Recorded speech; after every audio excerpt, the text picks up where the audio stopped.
I wasn't going to say anything right now, and I'm not going to say much. Two things. We need folks to spread a little more. And then I need all these speakers over here that's having these private conversations. Hey, hey, oh. Hey, hey, hello. I need this mic that keeps going in and out. Shh, shh, shh. Now I need y'all to know something. When you come to a mark,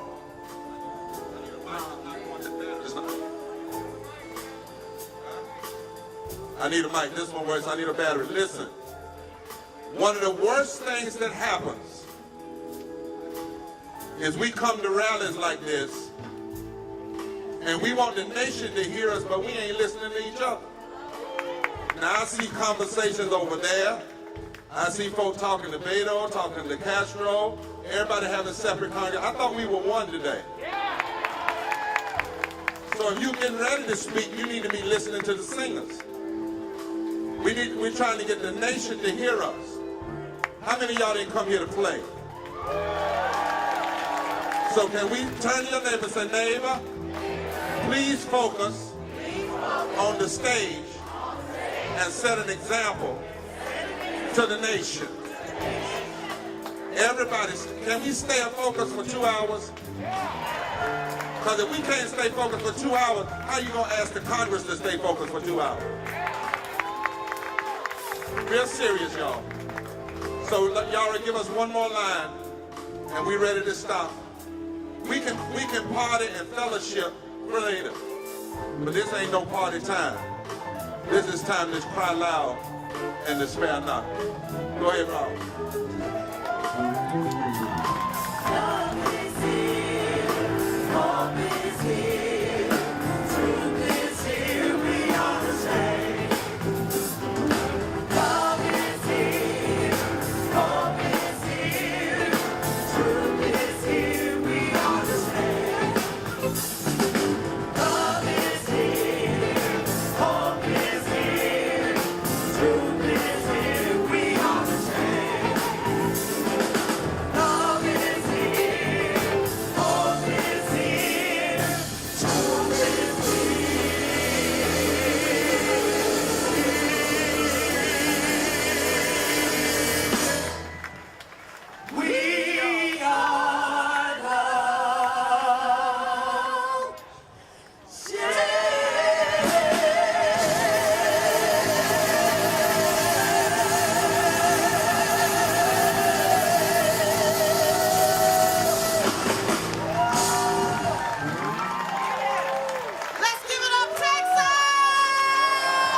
Workers' Defense Fund, Powered by the People, Next Generation Action Networks, Lupe, Let's Go Patriots, Nonviolent Austin, Personal Attendant Coalition of Texas, Adaptive Texas, YWCA Greater Austin, Faith for Dallas, Friendship West Baptist Church, Community of Faith, Temple Beth Shalom, St. James Episcopal Church, Proyecto Santiago, Beta Psi Omega Chapter, Alpha Kappa Alpha Sorority, Clean Elections Texas, Austin Airwaves, Texas Drought Project, Anti-Racist Coming Together, Round Rock Black Parents Association, Interfaith Action of Central Texas, Wheeler Baptist Church, Andrews Presbyterian Church. Oh, sorry, let's say Andrews Presbyterian Church, my bad. ECLA, World Hunger and Bread for the World, San Gabriel Unitarian Universalist Fellowship of Georgetown, the Congregational Church of Austin, Coalition Against Pipelines, Pax Christi San Antonio, Unite Here, Local 23, and About Face Veterans Against the War, South Central Texas. So we want to say thank you to each and every one of you for helping us with this. This is what democracy looks like.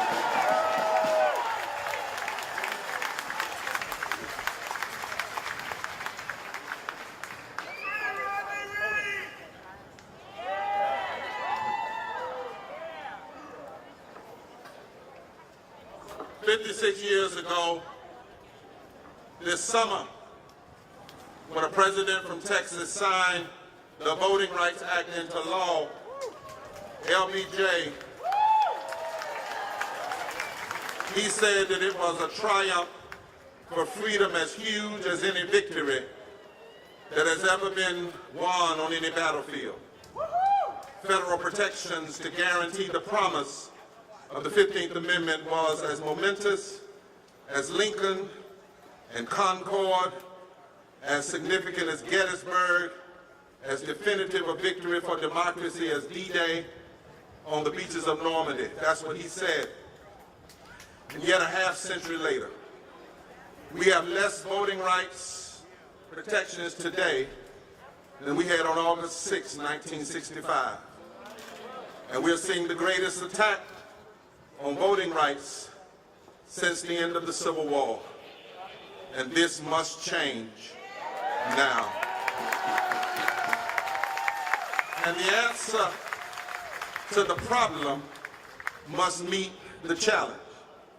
You cannot declare that the nation is sick with cancer and then simply diagnose all it needs is an aspirin. Alabama was nationalized in 1965. We are gathered in Austin today because the voter suppression efforts being carried out in this state house are not just about Texas.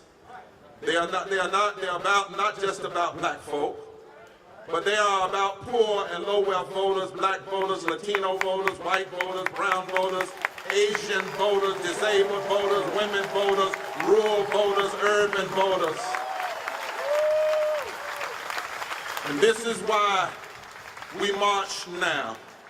This is why we take moral action now. Because the infrastructure of this democracy is being threatened now.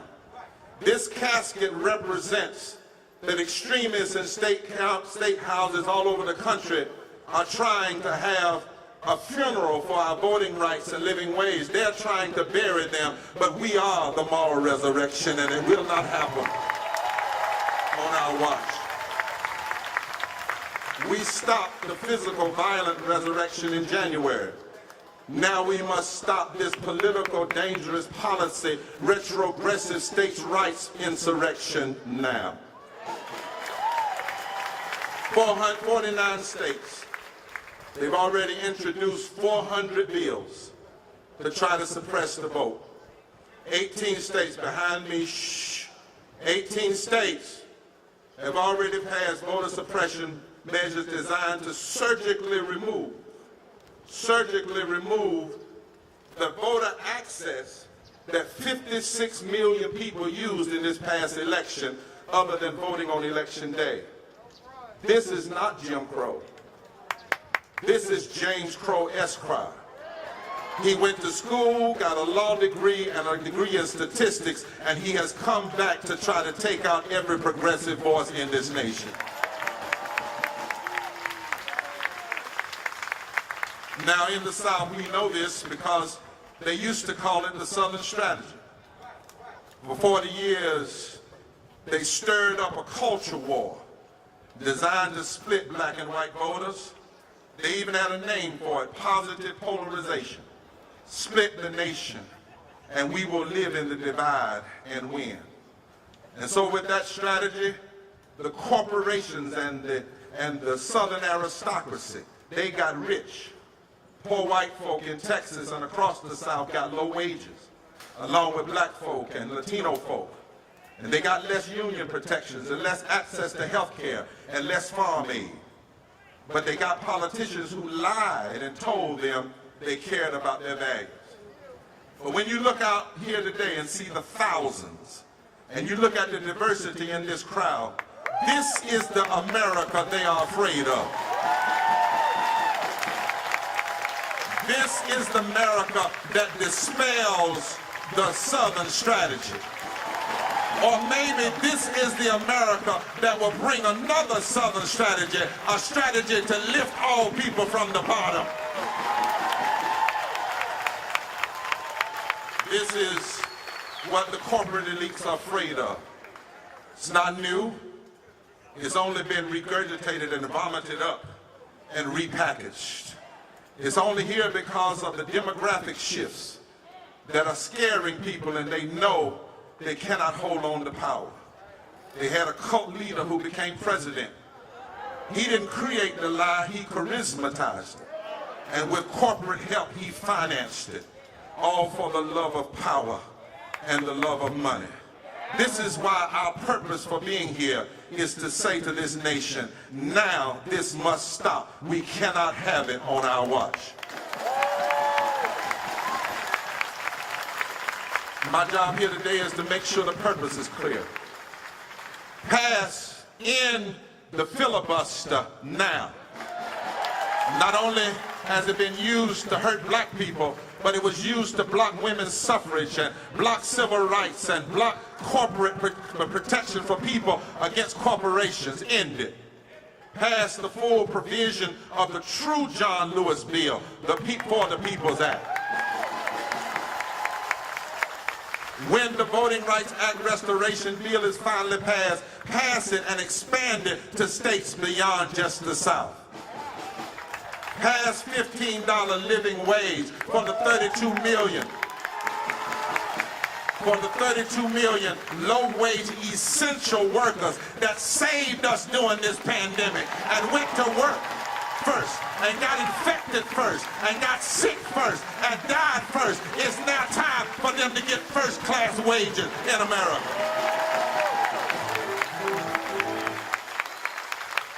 Protect our immigrant brothers and sisters who were on this land before many of us. Now we must be clear. The right time to do right is right now. That's all I came to say. This is about the possibility of a more perfect union on which everybody is lifted. And from the bottom, we lift the whole nation. This is about helping make sure that our policies are rooted in our fundamental constitutional rights and our deep religious and moral values. Now is the time. This is the time. This is about doing what's right. This is about doing what's right. And all who believe in love, all who believe in justice, all who believe in truth, all who know how to stand together, all who believe in challenge and nonviolent direct action. Let me hear you shout, the right time to do right is right now. The extremists are standing together. The same people that want to suppress the vote, are the same ones suppressing wages, the same one cutting public education, the same one blocking health care, the same one fighting, dealing with the climate, the same one pushing a war economy, the same ones that are hurting the least and the left out. If they are mean enough to stand together, we ought to be smart enough to stand together. The right time to do right is right now. Now finally, Mr. President, Biden, we love your speech in Philadelphia, but you got to come to Texas. And stop just talking to those politicians who tell you what can't be done. Come talk to the people in Texas. Come talk to them in all of their richness and diversity. Then go to Arizona. You're the president. Can't no senator tell you where you can go. Then go to Manchin's district in West Virginia. And then, like Lyndon Johnson and John Kennedy and FDR and Lincoln, go to the well of the Congress and make it clear we will not pass physical infrastructure until we pass protecting the infrastructure of our democracy.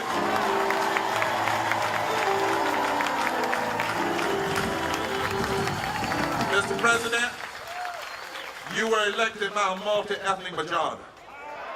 Senator Schumer, you would not be the leader without a multi-ethnic majority. Your president, you only won by 40,000 votes in 3 states. You won by 70 million in the popular vote, but only 40,000 in 3 states. Mr. President, the time to act is now. Let me tell you something you might not be used to hearing from a preacher, but ain't no need to have power if you're not going to use it for good.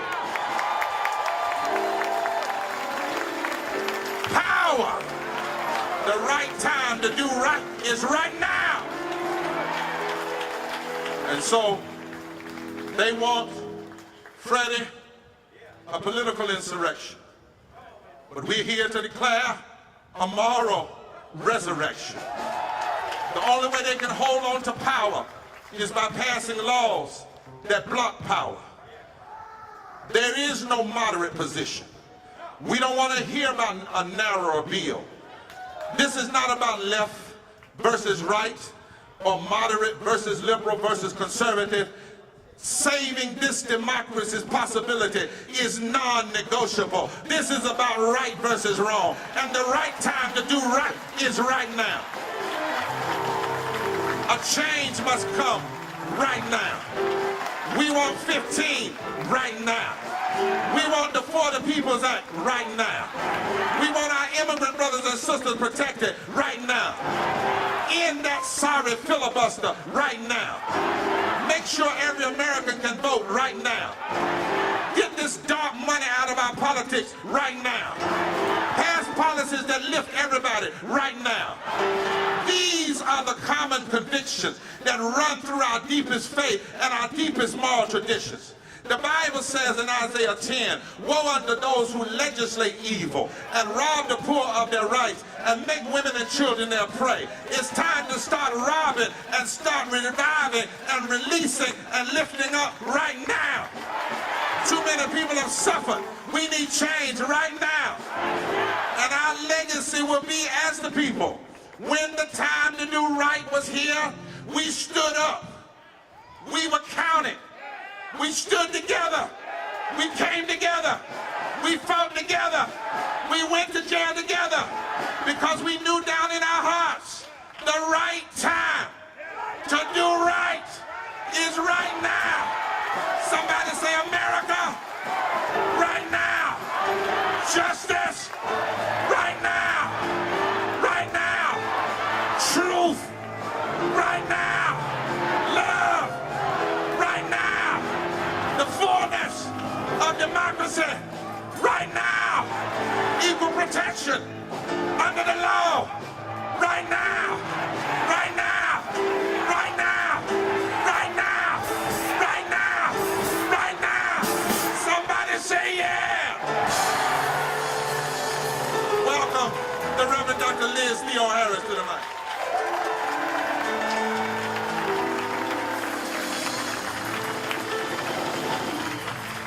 Good morning, Austin! Good morning,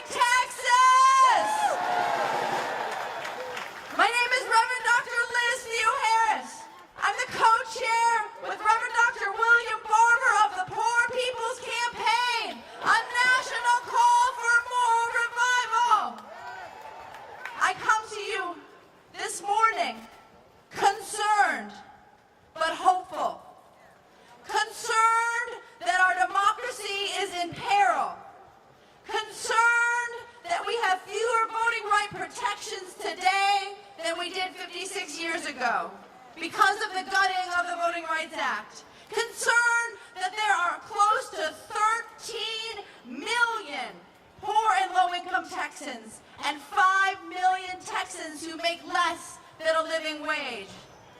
Concerned that millions of immigrants do the work to keep our society running and yet are being attacked, separated from families, and denied the opportunity for dignity. I come here concerned that although we live in the richest nation in the world, and we have the resources to end poverty outright today, moratoriums on evictions are expiring. 140 million people in this nation are poor or one emergency away from economic ruin. More than half of our children go to bed hungry. But it does not have to be this way. And so we must be hopeful. Hopeful that people, all of you and people across this state, are standing up. Hopeful that a diverse fusion movement of people are together, demanding democracy, saying voting rights now, voting rights, voting rights, immigrant rights, immigrant rights, 15, and the filibuster. Hopeful that such a diverse group of people are not just critiquing what's wrong, but holding up the solutions. We're demanding that we must pass all the provisions of the Affordable People Act now. We must restore the Voting Rights Act now.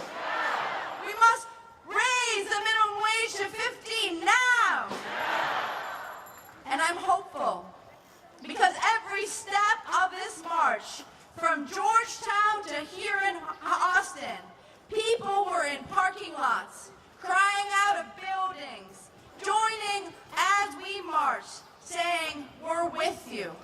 And folks are here in great numbers today. That's right. Give it up for the people standing up for justice. In our work, we have a saying. We say, "Forward together, not one step back." That is what is happening here in Texas. We will move forward together, not one step back.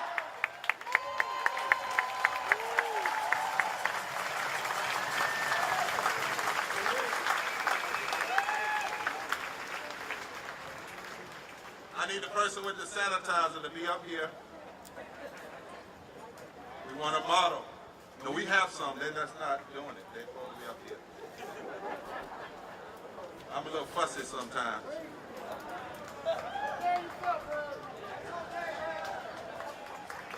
All right.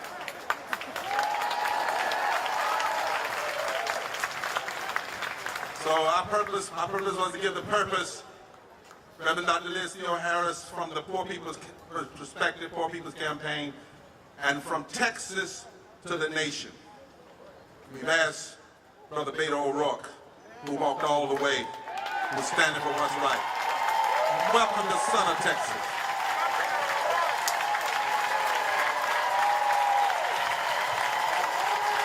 Texas.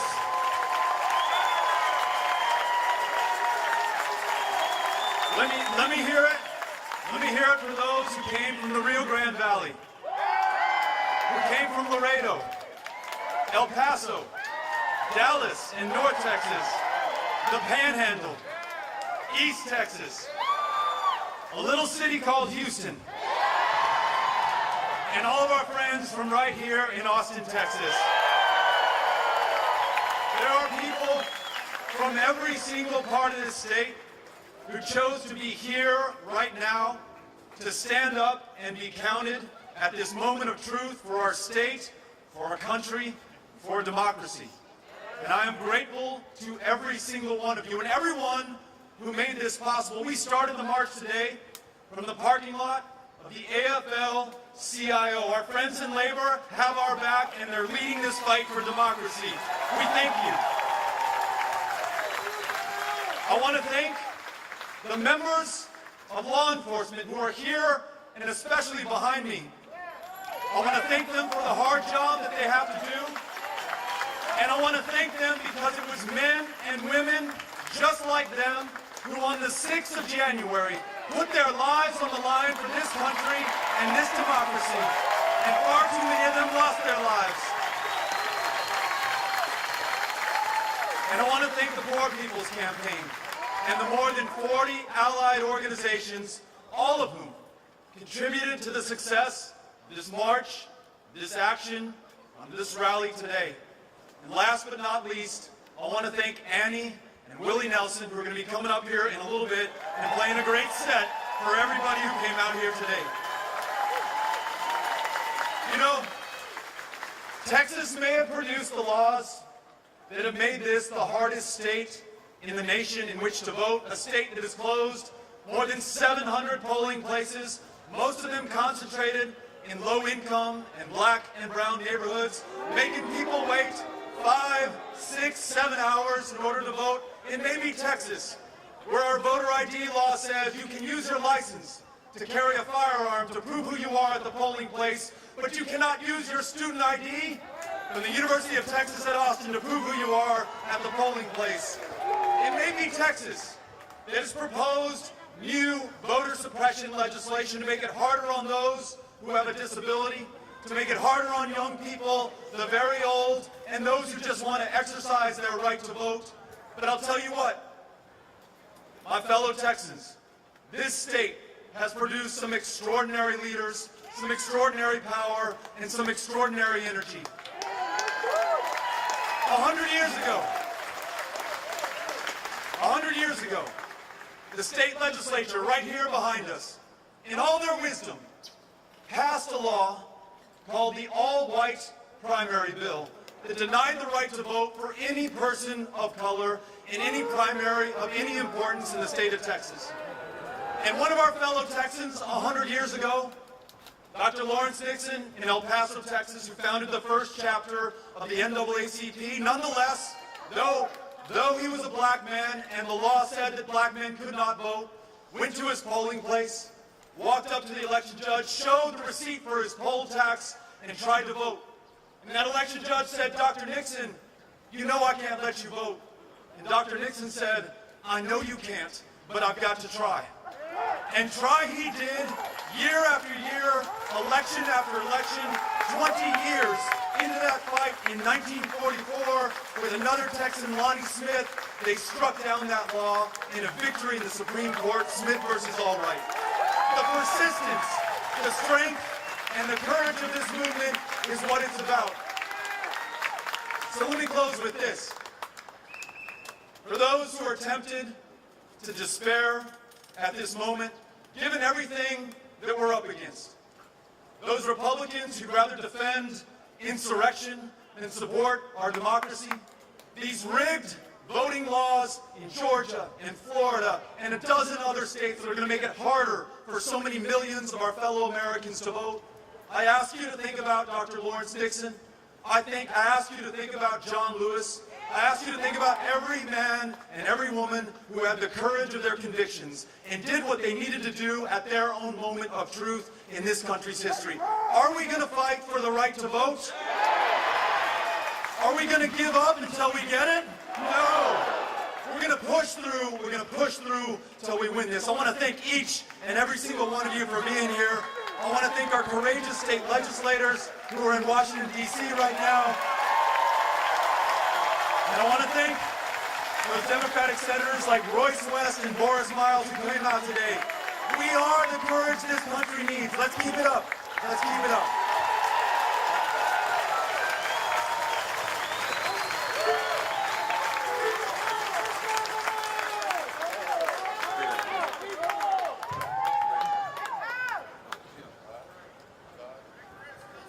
He's forgetting. It's easy to do. All right. Now, my brothers and sisters, we're getting ready to bring up impacted persons. Everybody that comes is going to take their best 1 minute and 30 seconds to say why they marched and why as an impact. And you're going to see the diversity of the impact. The worst thing we could do is make this a binary issue just about black folk versus white folk. This has got to be about the fullness of the democracy. It's got to be. The second thing, and because of the Poor People's Campaign and moral call for moral revival, I am bothered by what the extremists, descendants of Strom Thurmond and Jesse Helms are doing as they have hijacked the Republican Party. Because Lincoln Eisenhower Republicans helped pass the Voting Rights Act of '65. But this is not just bothered by the Republicans' rally. Because we would have the For the People Act if it wasn't for 2 Democrats. And I think y'all ought to be bothered that 2 Democrats are what's allowing what your state house has made, what your state legislature to be legal. To see if the For the People's Act is passed, all that's illegal. And the only reason Manchin and Sinema are voting with the Republicans and refusing and hiding behind the coward filibuster, because it ain't even a real filibuster, because you don't even have to stand up and defend it, is because they believe in the U.S. Chamber of Commerce and their money, rather than the United States Constitution and the people. So we got to be willing to challenge everybody, whoever is standing against our rights. And that's why we've got people coming now who are impacted. I want to invite to come at this time. They're all going to come to the stage. And I need that clock at 1:30. Danita Jones, Elizabeth Cave, Candace Quarles, Lucy Baines Johnson, Jeff Brandon Bird, and Ben Chow. They come in the fullness of their diversity. I'm simply asking you all, when you see that clock at 1 end, to stop so that we can continue to move forward and be safe in this heat and in the midst of COVID. Come on, give your hands up, give your hand.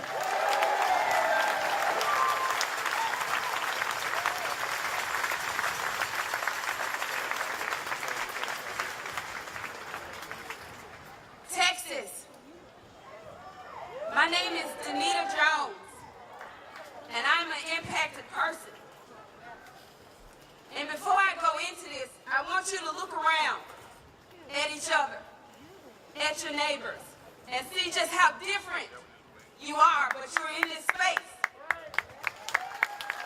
You're in this space because you have more in common than what separates you. And the powers that be tell you you should be divisive. You should be one against the other. That's because when you're separate, you are not strong. And in Texas, we are Texas strong.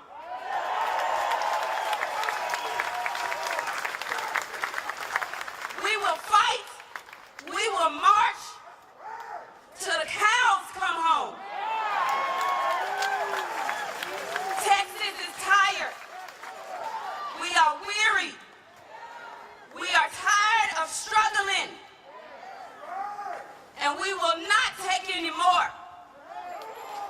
My father used to tell me growing up, and I never understood what it meant till I became an adult. And I want to apologize to the pastors and the ministers for what I'm about to say. But my father used to tell me, don't piss down my back and tell me it's raining.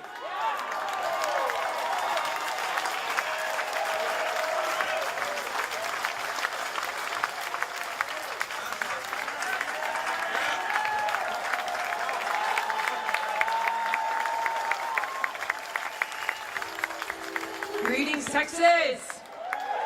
El pueblo unido jamás será vencido. A people united will never Texans to see this show of unity amongst so many groups and coalitions coming together to mobilize and organize and move as one. It is vital for the success of every aspect of this movement that we come together unified as often as necessary for all people's rights to justice and as soon as the vote is restored. May we remember this moment as the resurrection of the civil rights movement we still so desperately need in order to restore the sanity of this nation. So we turn and we use the 1960s civil rights movement as the blueprint for this moment. Thus, my charge to you, my fellow Texans, in the form of a question: how will you move from this moment changed? How will you move from this moment motivated? How will you move from this moment willing to risk discomfort and hardship for the sake of bringing change to all our communities? And our community united, we honor the sacrifice of the freedom fighters that came before us, and we call upon their spirits that they may be with us to give us courage and wisdom and safety as we demand justice and dignity for that every person deserves. El pueblo unido jamás será vencido. Thank you.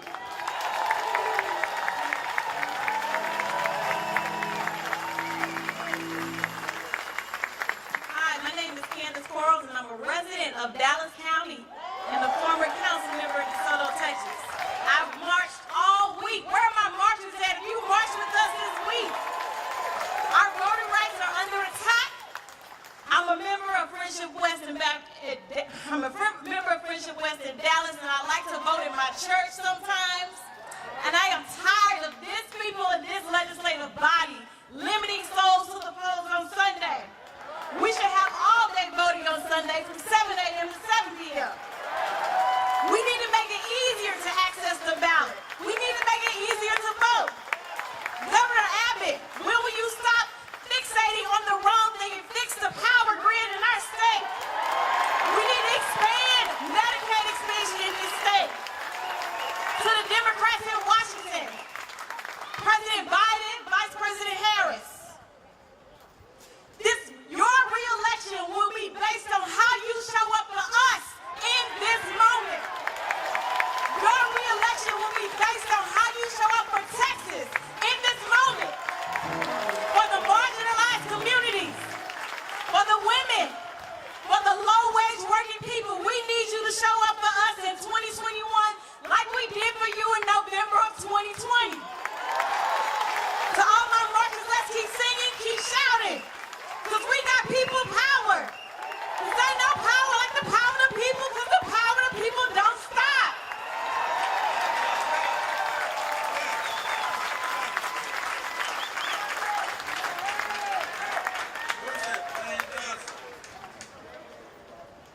And we welcome Lucy Baines Johnson.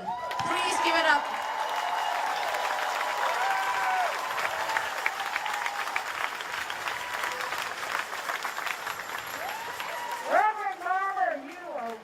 Powerful man for justice. And Beto, God bless you for being with us every step of the way. But most of all, I want to tell every one of you just how much your fellow Americans meant to my father, Lyndon Johnson, in getting the 1964 Civil Rights Act, the 1965 Voting Rights, and the 1968 Fair Housing Act passed. Without you, the people, we never could have achieved them. And without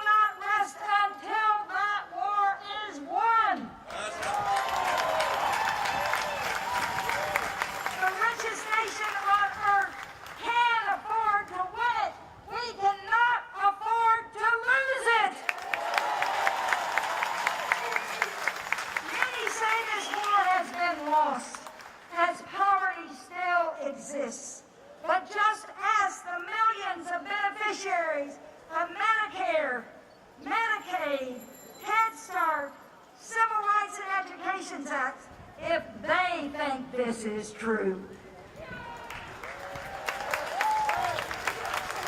The war on poverty was not our enemy. Too many public policies have been. Too much inequity of incomes and access to jobs and education have robbed our people of a more just America. Today we are in a crisis. The vote gave Americans of all backgrounds and the opportunity to address the inequities of our country. Those seeking to limit access to the vote will strangle liberty and justice for all. The For the People Act and the John Lewis Act protect the right to vote for every American. Black, white, brown, disabled, immigrant, all of us, because it is all of us that make America great. It is time to ensure they become the law of the land. There could be no more fitting tribute for our hero, John Lewis, and no more fitting tribute for justice for all.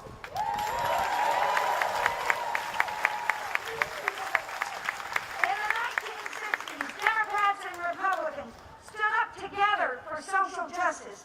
It was the right thing then, and it's the right thing now.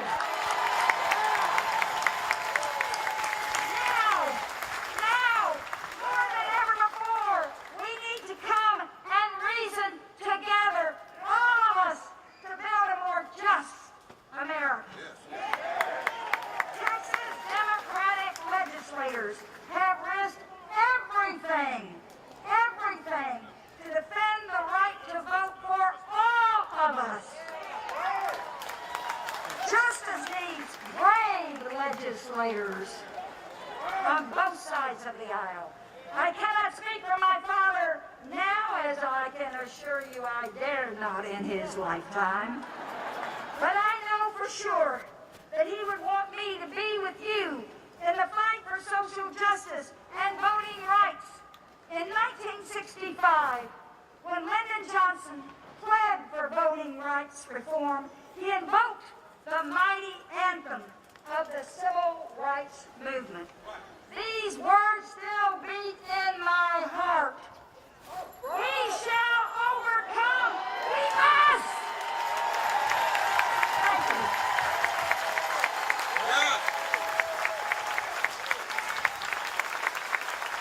Say August the 6th. Come on, August, I need them to tighten on this. August the 6th, 2001.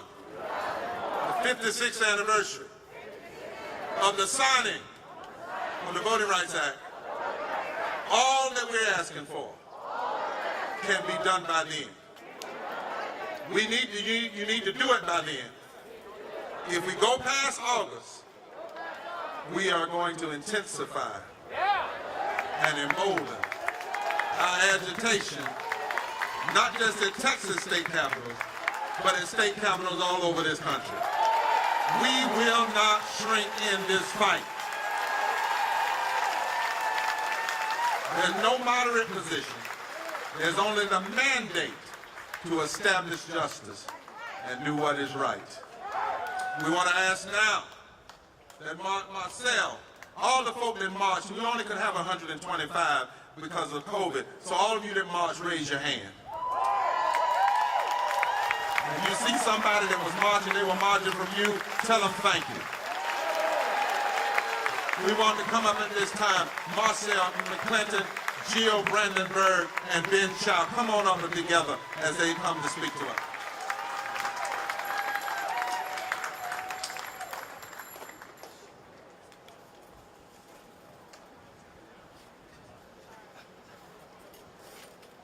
My body is tired. My voice is shaky, but my mind is determined. Look out into this crowd. This is the Texas that I know and love. What is clear to me is the passion of everyone here especially the children who marched with us from Georgetown to Austin, because this country has given them no other choice. When I say, Mr. President, you say we need you now. Mr. President! Mr. President! Mr. President! I demand that Congress pass all provisions of the For the People Act now! Do not cheapen my value. Do not lessen my dignity. For my name is Marcel McClinton, and I am 5/5 of a human being. We cannot negotiate with Republicans who pass a bill in support of the Ku Klux Klan. It is impossible. My professors may be upset with me for missing class this week, but I stand here with pride because I know my God is by my side. President Biden, we need you. Earlier this week, I was harassed by a white man who was threatened by me, and I will not be silent ever again!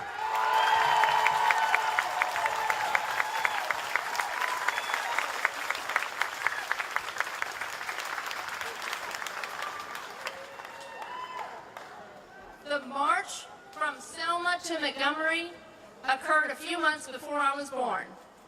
And with every 1960s documentary that I've watched, I was like, if I was alive, if I was old enough, I would have been there. Unfortunately, over 5 decades later, I have to be here. So I drove down from Dallas, and I marched on the first day. And on the second day, Reverend Jesse Jackson joined us. He renewed our resilience. His presence alone inspired us to keep going on a very difficult day. I never could have imagined I would be marching next to him yesterday. But he shouldn't have to be here.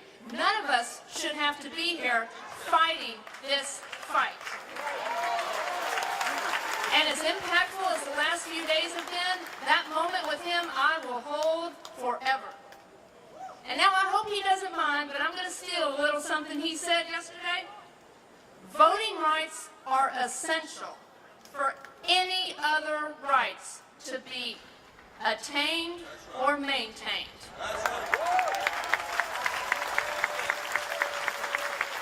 There is a reason they want to suppress our vote, but times, they are a-changing. That's why I'm here, that's why you're here. And if you showed up to the rally today, if you're watching online, know that you were with us on every step of that walk. Now is the time for our president to stand up and for our Senate to pass the For the People Act, or we will keep marching. Let me close with this. Show me what democracy looks like.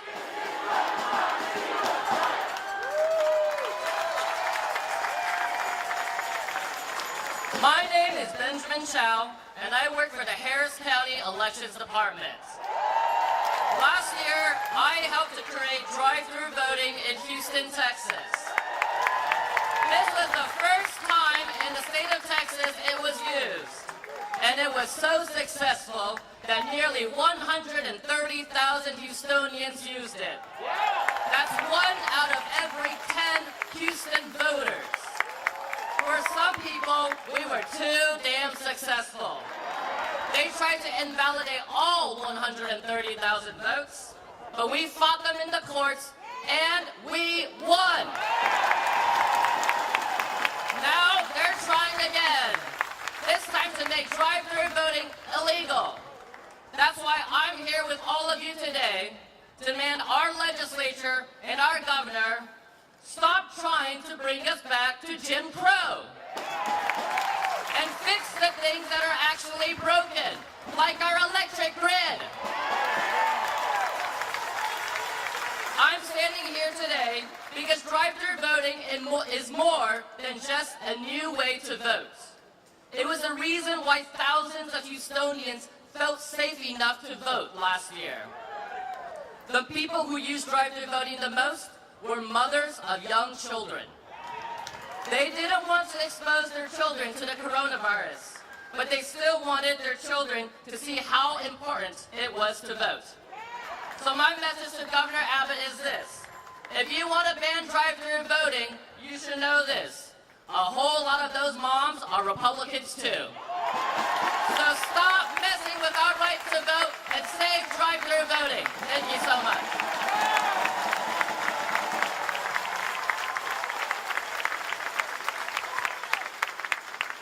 Let's give a big hand for all of these who represent all of the impacted. As they leave the stage, we're going to bring up our moral and religious, some of our moral and religious leaders, another group of impacted persons who are coming at this time. Let them come. I was sitting here looking out at you all and said, you know, it's a crying shame when folk won't fix the power grid, but then they try to take your power. And while they're coming, those that are smoking can leave, the others can come. I couldn't help but think about a scripture in the Bible, the stone that the builders rejected have become the chief cornerstone. There are 12.7 million poor and low-wealth people in Texas. 2016, the presidential election was decided by 800,000 votes. 2.7 million poor and low-wealth folk were suppressed and didn't vote.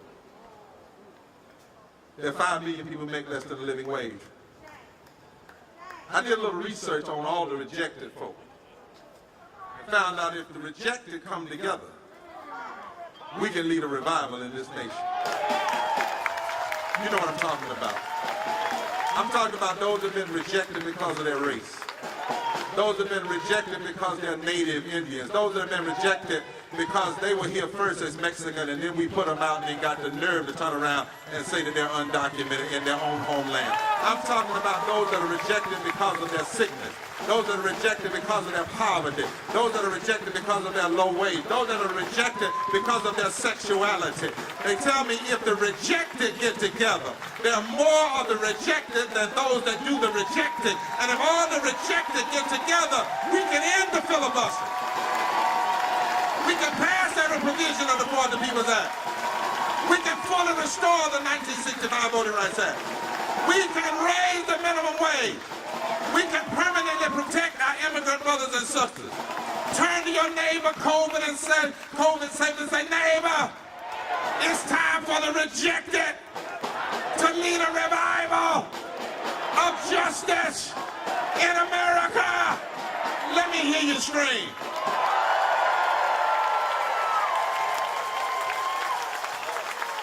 Fidel Guzman, Nikki Boyle, Kathy Robles Cranston, Charlie Bonner, Amatula Contractor, and then family coming together, Christine and Adam, and their daughter, and then Charlie said, you say, wow, all these folks, they're not the politicians, right?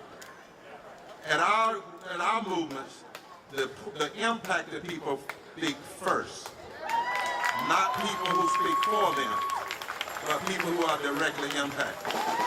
And if you don't have time to listen to the impacted, you ought not be a preacher or a politician.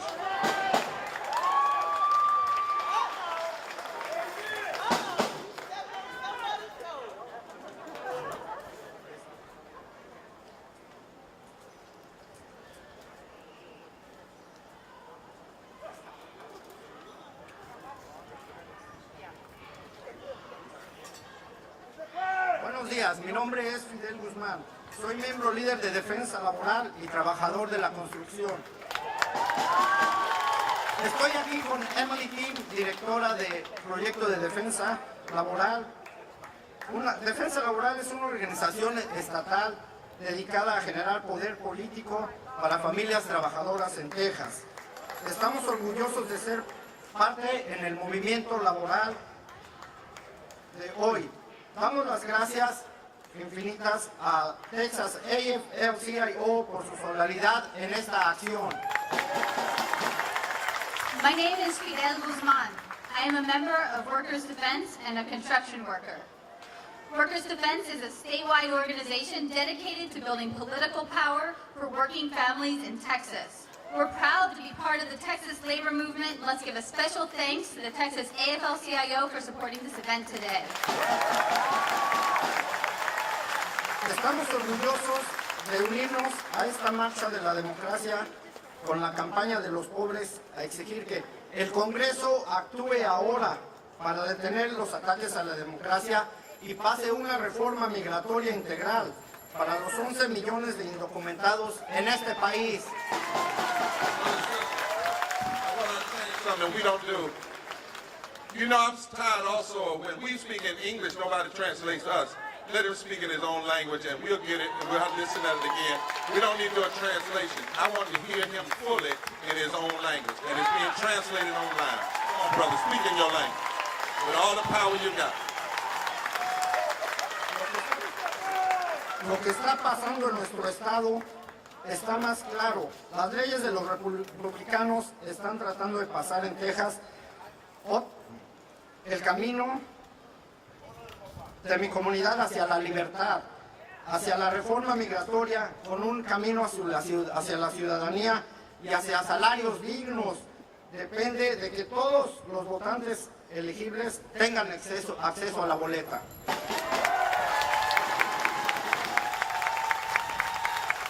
Yo he tocado en miles de puertas para sacar el voto, aunque yo no pueda votar. Por eso estoy aquí el día de hoy, para proteger el derecho de votar, porque sé que votar es el camino al poder. El derecho de votar es más grande que la política partidista. Es la diferencia entre lo correcto y lo equivocado. Nuestras organizaciones y comunidades trabajaron sin parar en las últimas elecciones para ganar mayoría en el Senado. Ahora es el momento de que el Congreso actúe, use el poder que les dimos para cumplir con nuestras comunidades. Seguiremos unidos para parar estos ataques. ¿Están conmigo?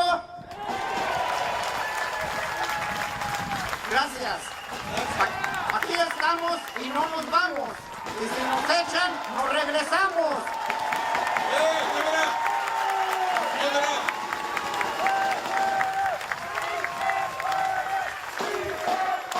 That's right.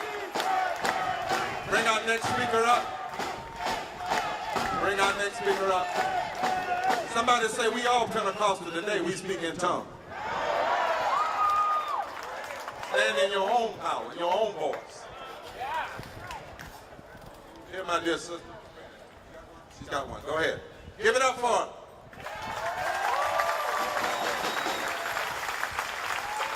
My name is Nikki Boyd. I'm with ADAPT and Rev It Up. ADAPT, let me give y'all some education. So the disability, it is Disability Pride Month. Last day of it. But did we get the recognition? No. But I'm telling you, because if you are not knowledge, now you are. That's right.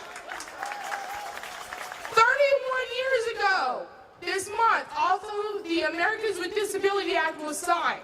Now let me give you a fact reality check. Disability does not discriminate.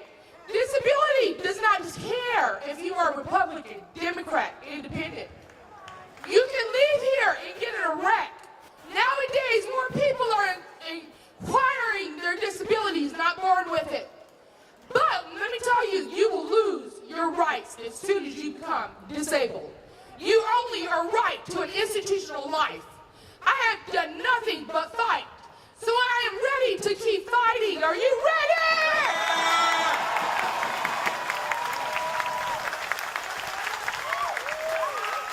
The person who gets paid $8.50 to get me out of bed so that I can be here to be a productive part of this society. I will continue. You will hear me. You will hear me. They hear us. Make them hear you.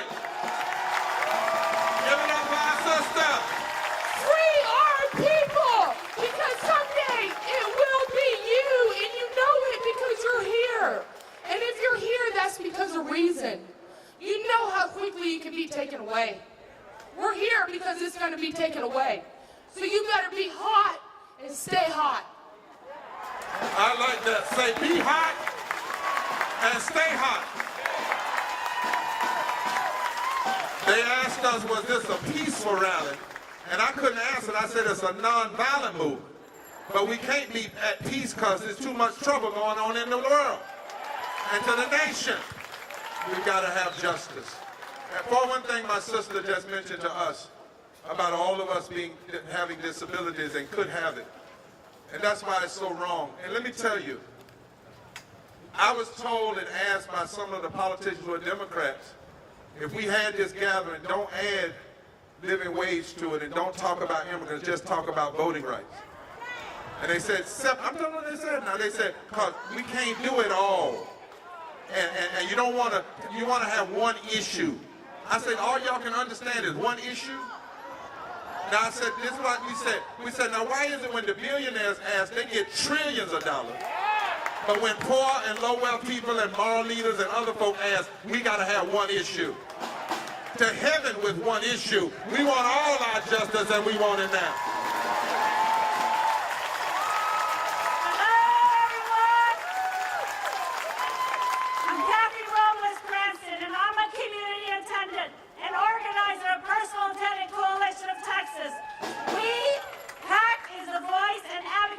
Approximately 275,000 community attendants, direct support professional caregivers that work for our Texas seniors, children, and adults with disabilities on Medicaid. We advocate and fight for their benefits and increase wages for this workforce so our seniors and people with disabilities can live independently in our community. And I'm sure some of you out there are using attendance services now. So we are here to say, let our people vote, right? Right? We're here for that. The same Texas legislature that is oppressing people with disabilities and other voters by passing Senate Bill 1 is the same legislature that gave the community attendants, guess how much? A base wage of $8.11. Can you figure? So with that base wage, it creates a shortage. It even creates a harder hardship for people with disabilities to find the workers to come into their homes, to assist them with getting out of bed, feeding them, assisting them in going to the bathroom. We even assist them in voting. These actions are unjust and immoral. So I just need to describe who we are. The community attendants, what? We assist people with disabilities and seniors. But we also are predominantly women. Women of color, Black, Latinx, Asian, and Native Indigenous people. We have no health care, no benefits. This is a women's issue. That is why we must go to Congress and tell them to raise it. That's one of our points, right? Raise that federal minimum wage to $15 an hour. So we, the community attendants and others that are struggling to survive, we can feed our families, clothe our children, pay our rent, live with dignity and respect without struggling. That's why we must demand Congress to raise it to $15 minimum wage. That's my sister.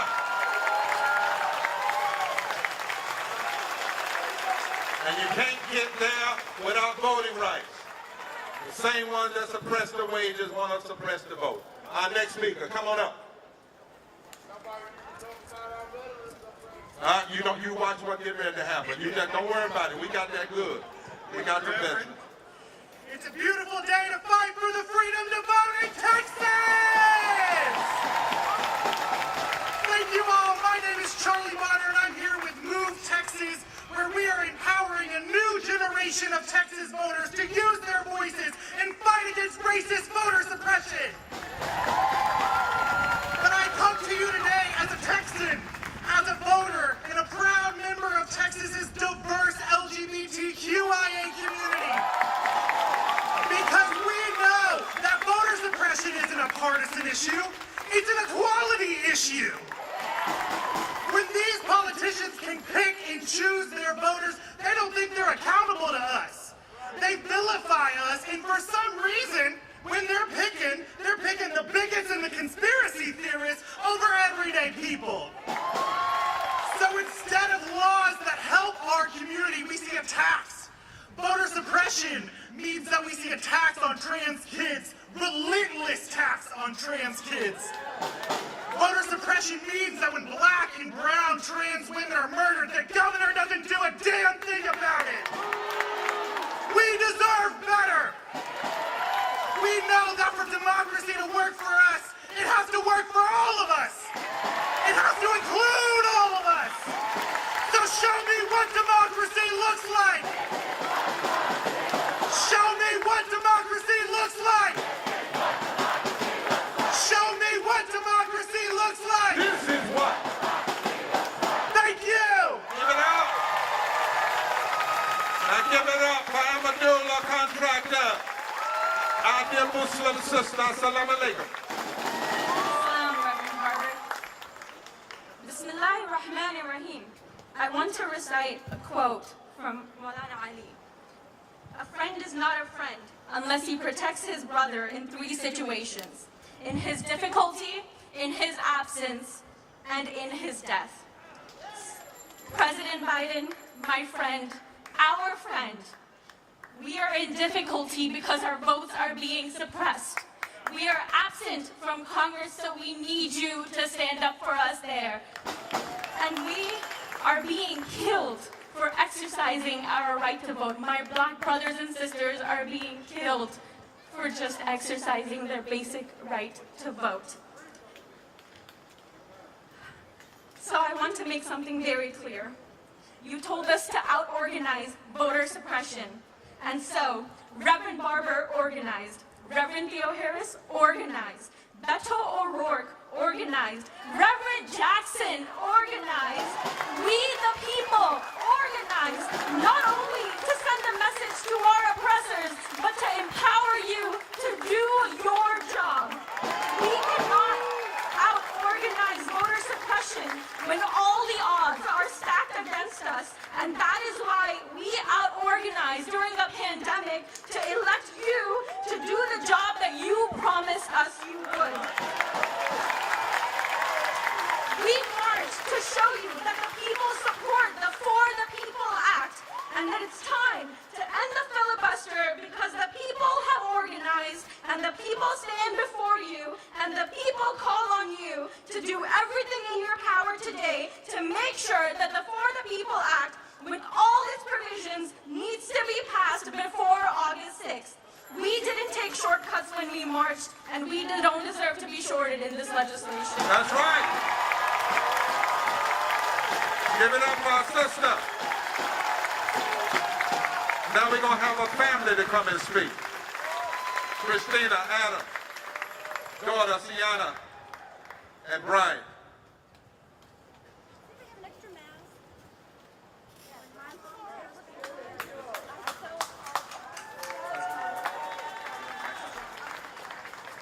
When my mom tells people that I have 2 brothers with autism, the first response she gets is, "I'm sorry." Why are you apologizing? One cannot tell you a word about his day, but just play any song for him once and he can recite each back for you perfectly. Another cannot maintain eye contact, but give him the most difficult math equation and he solves it. Defining someone by their ability to conform to social norms in an outdated and ignorant point of view. Some of us don't even speak with our voices, but all of us deserve to speak with our votes.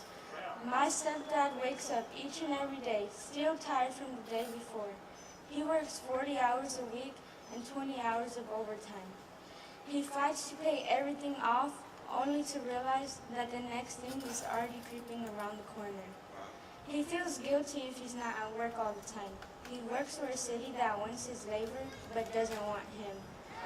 All he wants is his opinion to count towards something he believes in. My family has lived in East Austin for generations. That might change with me. Soon, I don't know if my family will be able to afford even a small apartment in the city. We sometimes go without basic necessities: water, electricity, a functioning AC. We are not lazy. We are exhausted from the endless cycle of poverty.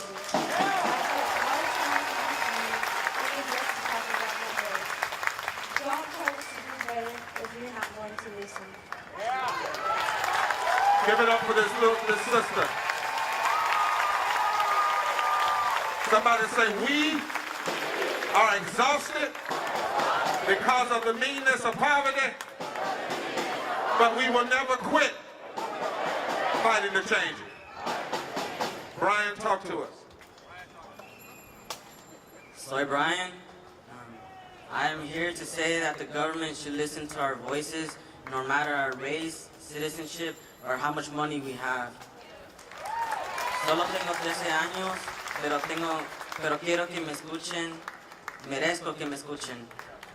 My family made big sacrifices so I could be here today. My dad is in Mexico. I haven't seen him in years. He made that sacrifice. I make this sacrifice so I get to be what my parents couldn't, an American citizen. Yeah. Quiero escoger quien me representa a mí y mi familia. Quiero hacer mi parte de hacer el futuro más mejor y ayudar a las personas que necesitan ayuda. Brian, every time someone like you has to talk about still fighting for rights, it means this flag has too many wrinkles in it. We're going to unroll it, iron it out, and fight until we're one nation under God, indivisible, with liberty and justice for all. Thank you so much. Give it up for this family. Now, we got a veteran coming. His grandfather was on the wrong side. He's on the right side, and he's come to talk to us. Hear his story, America. Hear his story, Texas, because we coming, and we don't intend to turn back. Hello, my name is Charles Sims, and I'm a United States Army combat veteran. Thank you so much for allowing me the opportunity to say a few words here today. We now before us have an opportunity to cast off the shackles and the husk of inevitability that have plagued our society for so long. For those of you that don't know, my ancestry contains individuals that accomplished a few major historical events that most today would consider an obstruction to the freedom and voting rights of Black Americans. Several members of my family signed the Ordinance of Secession. However, that has never defined who I am. Love is stronger than hate. My 3-time great-grandfather was a Confederate officer, 3-term United States Senator, and he framed the Constitution of Mississippi in 1890. This Constitution laid the blueprint for the Jim Crow laws. Regardless, I stand here today in unity with the community to bring attention to the current voting rights quandary. Everyone in this country, regardless of party, should be concerned with voting rights and the accessibility to vote. Voting rights do not affect only the minorities, but every individual. Therefore, as this Selma to Montgomery style march began, I felt it important to reach out to Reverend Barber and the Poor People's Campaign and extend my hand in peace and reconciliation. I would like to personally thank Reverend William Barber. This kind gesture to reach out, to meet me, and embrace me as brother truly means a lot. This is the foundation of how problems are solved. When two individuals from two completely different backgrounds are able to come together organically, bridging party and racial lines so we as a people may live in better tranquility. Dr. King said, all mankind is tied together, all life is interrelated, and we are in a single garment of identity. Whatever affects one directly affects all indirectly. We still have a chance to come out of this pandemic stronger and more united than when it began. I don't care if the Democrats or the Republicans win. I want the people to win. Take this opportunity in my hand. Let us move into a new place where love is the norm, not the exception. Let us ignite this spark today. Let us sit down at the table of brotherhood. Let us join minds and hearts and move towards common purpose. And finally, bring unity into the community. And doing so, help to redeem the soul of America. Yes, sir. Give it up. Blueprint.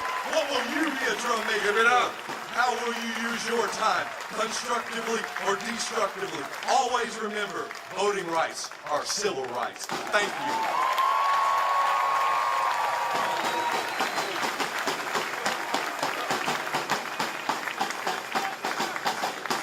Did y'all hear that testimony?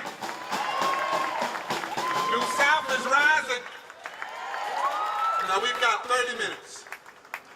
We've got the preachers and others coming. Each one of them has 90 seconds to 2 minutes at best. And starting it off is none other than our brother from the First Baptist West in Dallas, who when we called and said we need to do this, he said, I got to be out of town, but I'll do everything I can to make it happen and come back. Would y'all welcome the Reverend Dr. Freddie Haynes.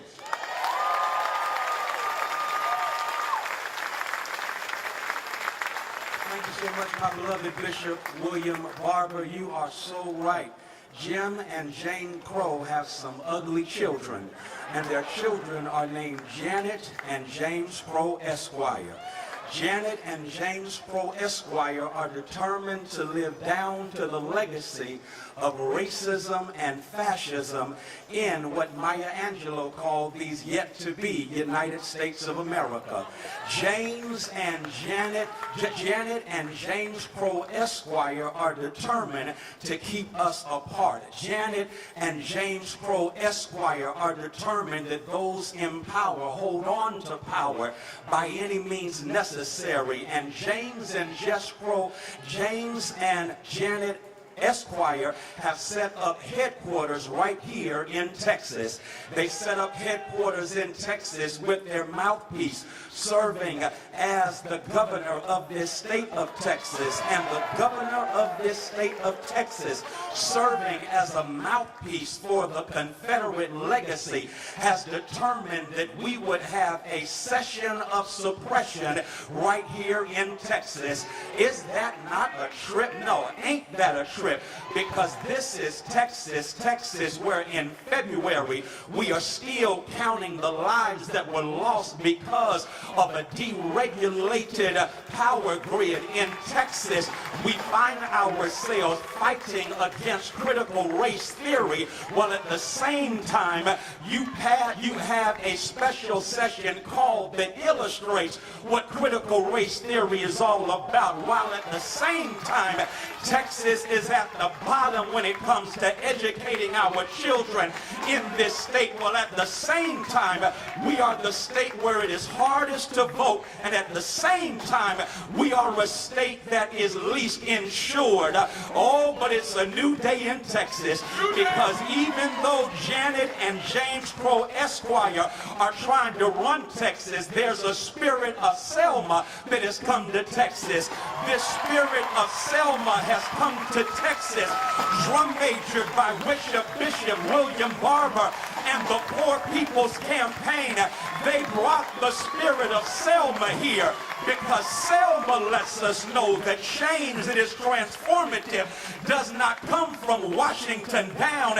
It comes from Austin and Texas up. Change does not come from the top down.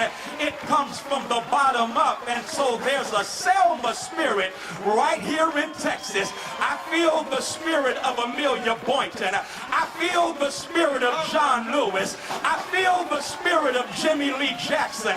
There's a Selma spirit right here that's saying, I'm sick and tired of being sick and tired. No wonder Common put it like this. Selma is now for every man, woman, and child. Even Jesus got his crown in front of a crowd. Why? Because there's a spirit of Selma here. And because Selma's spirit is here, we are saying to Washington, D.C., you pass all of the For the People Act. We are saying to Washington, D.C., bust up the filibuster filibuster. We are saying to Washington, D.C., when you write the John Lewis Voting Right Act, make sure you write it in the spirit of John Lewis, because this is the spirit of Selma.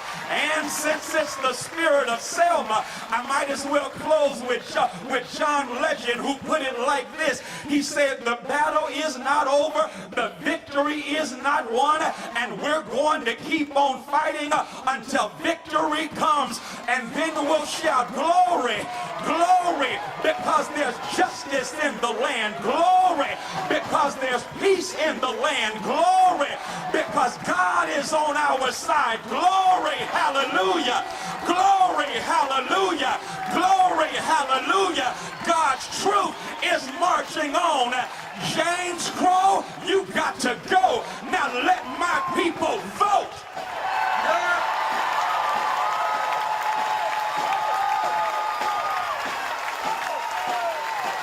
Can y'all say it? Say, let my people vote. Come on, let my people vote. Now we have, after the powerful prophetic words of Reverend Dr. Frederick Haynes, Reverend Sherilyn Browning, the pastor of Christ Lutheran Church in Georgetown, who said, if y'all want to start something, start it in my church.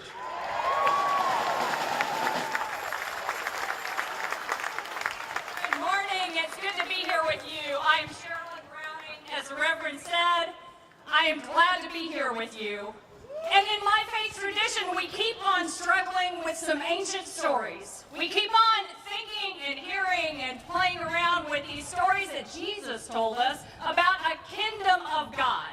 And back then and even now, it didn't make sense because this kingdom of God is something where all people are welcomed and valued for their human worth, not because of what they produce or what they consume or what they do, but simply because of their human worth. It didn't make sense to the first people who heard it, and sometimes we keep on struggling with it.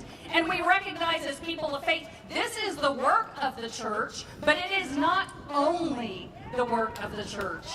Almost 2,000 years later, the Reverend Dr. Martin Luther King Jr. wrote in his letter from a Birmingham jail about the interconnectedness of all communities and systems. And when he was talking about that, he was describing how he envisioned the kingdom of God as a great world house. And it started to be built then, and it is continuing to be built now when people of all stripes gather together to do this work together. We build this world house together. And as for me and my house, it is not okay that people who are working for a living wage cannot rent or buy a house in Austin, Texas. That is not okay. Is that okay in the world house? No. It is not okay for me and my house that folks have to leave their job for a day and stand in line all day at the last remaining polling place in town just in order to have their constitutional voice heard in this land. That is not okay in my house. Is that okay in the world house? It is not okay for me and my house that people who are migrating to this great land just in hopes of a better life for their family would be separated from their children. And in that case, those children might have to go face an immigration system by themselves without legal representation or even a caring adult advocate by their side. That is not okay in my house. Is that okay in the world house? No. I am honored and grateful to be here with you to do this work of house building, this great world house where all people have dignity and value. Peace be with you, but more importantly, purpose be with you. Give it up. Somebody say, don't tear the house down. Build the house up and let everybody in. His father corresponded and worked with Dr. Martin Luther King, the Reverend Dr. Joseph C. Parker, Senior Pastor, David Chapel Missionary Baptist Church, right here in Austin.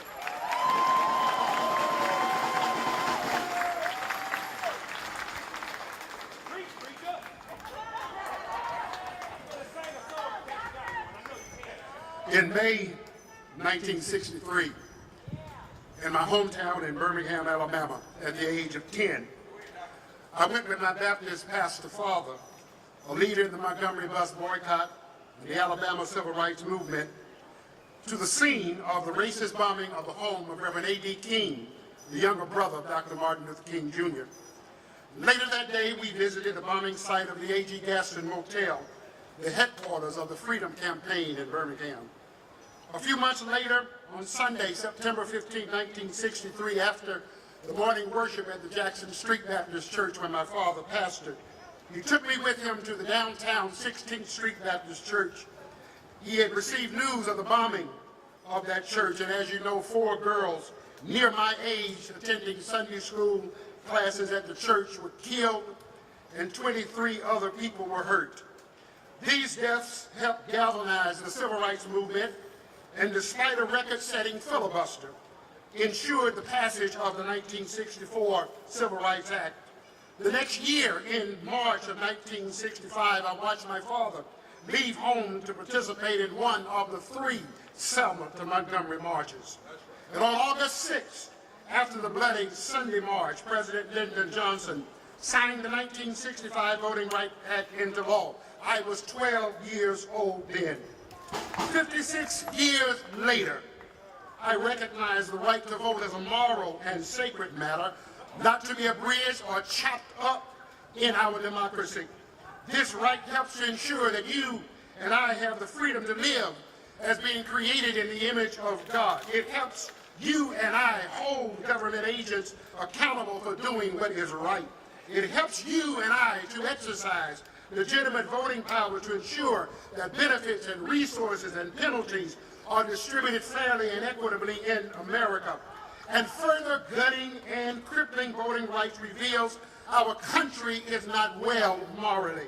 Today I stand in solidarity with those who are fighting the good moral fight that the Voting Rights Act of my father and Reverend Fred Shuttlesworth, Dr. King fought and protested will stay alive. Pass the John Lewis Voting Rights Act, and for the People Act, hear the words of Isaiah, loose the chains of injustice and untie the cords of the yoke, to set the oppressed free and break every yoke.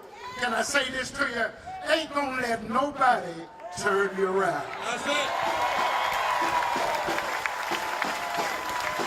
We always at these gatherings let the impacted people and the moral leaders speak, because that's too long who's been silent. We've heard so much from the politicians, but not from the people and the moral leaders of the nation. Karina Whitaker Lewis, the Director of Religious Studies, is coming now. Good morning. My name is Karina Whitaker Lewis, and I serve the San Gabriel Unitarian Universalist Fellowship of Georgetown, where this historic march began. Our congregation is honored and humbled to be in solidarity with the Poor People's Campaign and to side with love. I see you yellow shirts out there. I see you. I am a teacher.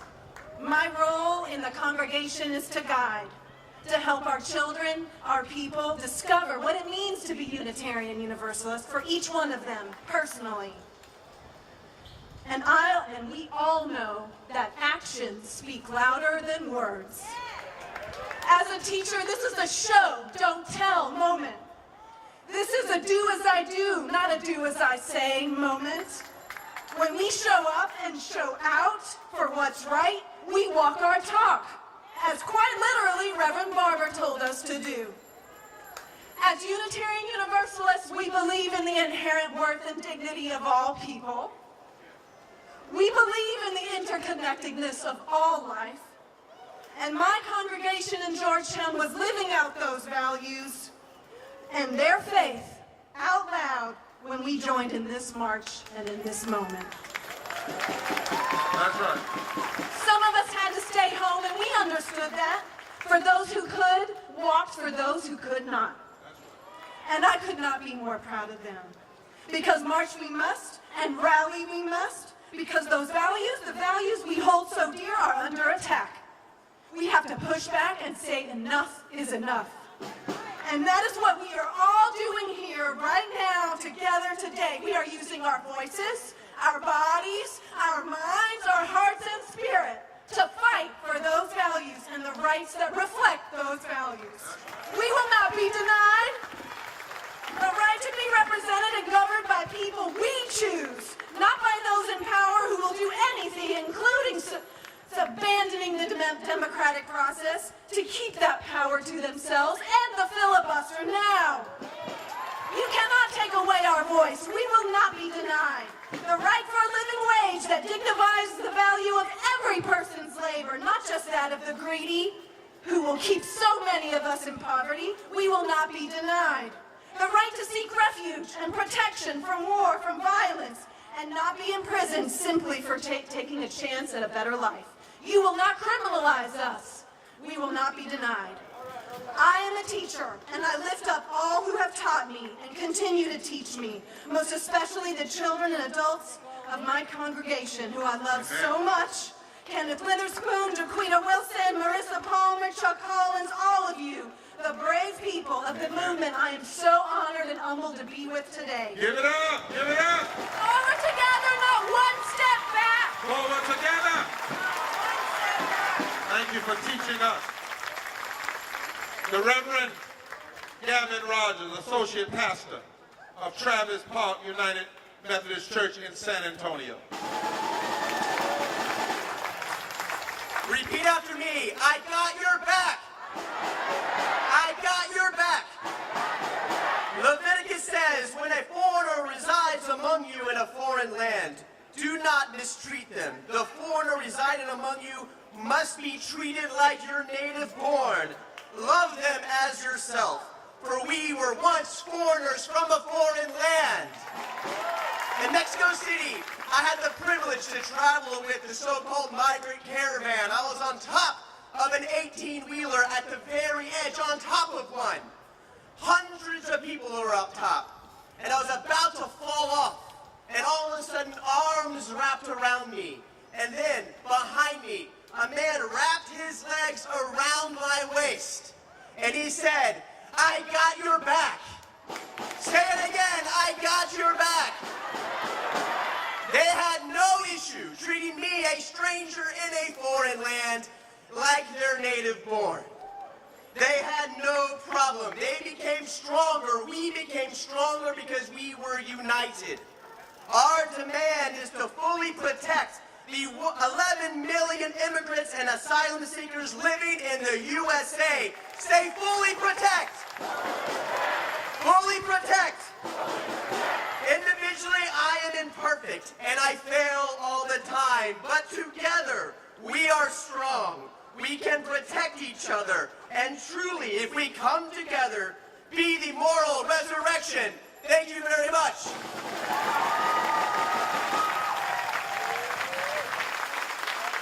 Who would know all of these prophets are in Texas? The Reverend Stephanie Wilkins, who's the tri-chair of the Poor People's Campaign in Texas. Good morning. I'm also a teacher. I love call and response. Good morning. Thank you. I am an ordained deacon in the United Methodist denomination, and I'm also a grateful member of the Texas Poor People's Campaign. When I look out at this sea of beautiful faces, you give me so much hope. This week has been phenomenal. The things that have taken place, the marching, the support, the cheerleading, everything, it has been just phenomenal. And I want to say to Reverend Barbara and Reverend Liz that when we called, you came. And for that, we say thank you. So this movement has begun. This train is rolling. And we are here because someone's hurting our people. How you say? Sorry, who you say? The poor, the low income, the LGBTQ+, women, black, brown, immigrant, oppressed, marginalized. That ain't right. How you say? You hurt them when you suppress their wages. That ain't right. You suppress our voice and our vote. That ain't right.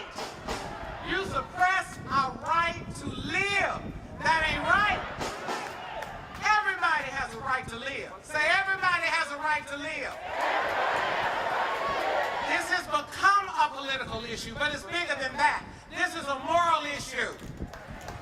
You need to stop suppressing and regressing and start addressing and resurrecting. We are in this fight together. Somebody's been hurting our people, and it's gone on for far too long, and we won't be silent anymore. Forward together, not one step back. Not one step back. Turn to your neighbor and COVID safe and say, we've got to win. Say, saving this democracy, there is no way we can fail. Say it is non-negotiable.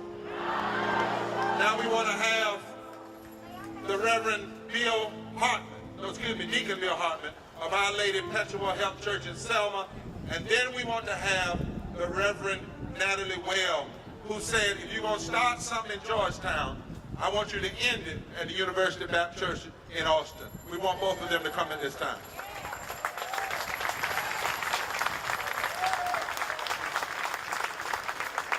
Forward together, not one back. Forward together, one step back. Morning, everybody. I'm Deacon Bill Hartman with the San Antonio group of the Texas Poor People's Campaign. Before joining the Poor People's Campaign, my social ministry was connected with the charity organizations that would feed the hungry, give drink to the thirsty. As you've heard this, and it's been taught in Matthew's Gospel, chapter 25, but all of us who have experienced poverty know that when you have been physically fed, 5 hours later, you're hungry again. The Poor People's Campaign has been different. The goal of the Poor People's Campaign was to empower the poor. This is why I joined the Poor People's Campaign, to help the poor confront the evils that create poverty. One way we know that confronts and erases the evils that create poverty is the right to vote. The right to vote is a sacred human right. Just recently, we've heard all sorts of presentations associated with several things. But the main thing is why we are here. Why we are here. Like the Tulsa Massacre. We've been educated. We didn't know about the Tulsa Massacre. The individuals who gave their lives as martyrs. Individuals like Emmett Till. Individuals like Goodman. Give it up, everybody. Amen. Give it up, give it up. Give it up. Reverend Natalie Webb. Turn this mic up. My name is Natalie Webb, and I am from the University Baptist Church here in Austin, Texas, where we remember that Jesus said, "The Spirit of the Lord is upon me because He has anointed me to bring good news to the poor." Jesus' ministry began with these words, and friends, when I look around at you, I am here to tell you that the Spirit of the Lord is upon you because He has anointed you to bring good news to the poor. Thank you for showing up for Texas. Thank you for showing up for the U.S. Now, to our elected leaders, especially those of you who call yourselves Christians, you are not here, most of you, so I'm going to look at the cameras. I want to say to you, come back to Jesus. Come back to Jesus, y'all, whose ministry was defined by bringing good news to the poor. Come back to Jesus by ensuring that all God's children have access to a living wage. Raise the minimum to $15. Come back to Jesus by making it easier, not harder, for every American to make their voice heard. Restore the 1965 voting rights.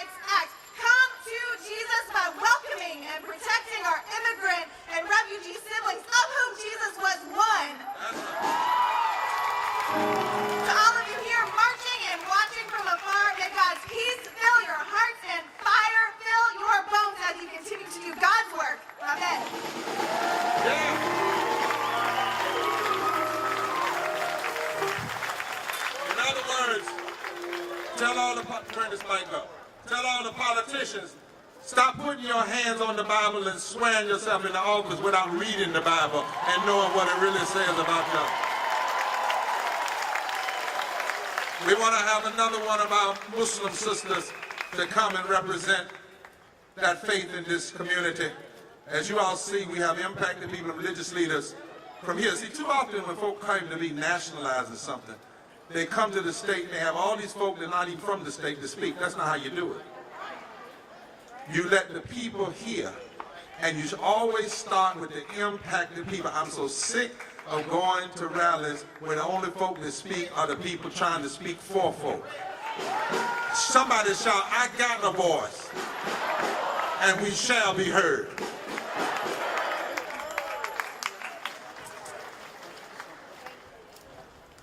Can we have some fun? Can y'all sing with me? I have a song and I know you know it, but the stars are, wait, did I keep it going. The stars at night are big and bright, deep in the heart of Texas. I'm singing that song because y'all, our star is rising and they're scared. They want to stop us from using our voice, but are we gonna let them? A little louder, are we gonna let them? Because we're here to fight for all of our voices. Even though I'm standing here as a Muslim, I'm not here just to fight for the Muslim voice. I'm here to fight for all of our voices, because when we all stand up, we're stronger together. When I think of Texas, are we a red state? Do you know what we are though? A non-voting state. And it's by design, but we're here to change that, right? Did you know that Texas has one of the largest Muslim populations in the nation? We come out and we're gonna keep voting, and I just wanna say one thing to y'all. We're not gonna let them stop us from coming out, and this is our country, and I'm what an American looks like.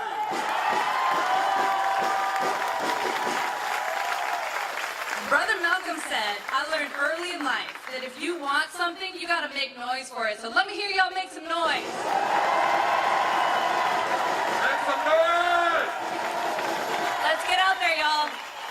Somebody say, this land is our land. Our land. Anytime you're having a moral revival and a moral resurrection, right in the middle of it, you gotta have some music. You got to stretch yourself. See, we don't have to use hate, we got love. We don't have to use hell, we got heaven. We don't have to use lies, we got truth. We can sing and fight at the same time. Yara Allen is our national theomusicologist. She found a bad group of Texans around here that know how to sing and get it going on. They told me they got a jazz version. A jazz version. Are y'all at the mics yet? I can't hear y'all. Y'all at the mics yet? Come on real quick, musicians. I need to hear you. Are you at the mics yet? Yes. Are you ready, Yara? Yes. Can I hear that keyboard kick it one time? Can I hear the drummer? Come on, Yara leaders. Come in the middle. Come on in So the you middle. just marched, let's say, from Selma to Montgomery, right? That's right. And as Pastor Freddie Haynes said, it is in the spirit of. And so we invite the spirit of our ancestors, and we invite the spirit of our elders as we sing one of their songs. Woke up this morning with my mind. How about it stayed on justice? Yeah. All right? Let's go.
music.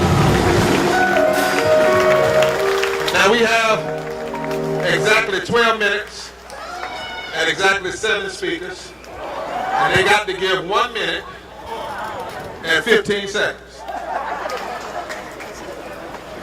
And somebody said, ain't gonna take that long for them to cuss. No, we don't want to cuss that bad. Where's my little Brian? He's supposed to take this with him.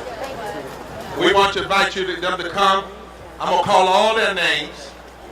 They're gonna all respect each other. And then we're gonna end with some instructions. And then the concert. We ought to get Willie and y'all to sing together. What y'all think? Y'all send a message to Brother Nelson. Say y'all get with y'all Allen. Now, you know, sometimes oppression will lie to you. And oppression will tell you that they're going to bury you, your rights. You know, I've had people since coming to Texas send little ugly messages. You come to Texas, such and such a thing going to happen. But you know, we trust God, and we trust the good people of Texas. So sometimes oppression will lie. I think that oppression is lying when they say they're going to bury our minimum wage raised to 15, and our People's Act, and our voting rights, and our protection for immigrants under the filibuster. I think they're more noise than they are power. And we stand up, we have the power. Anything in that casket?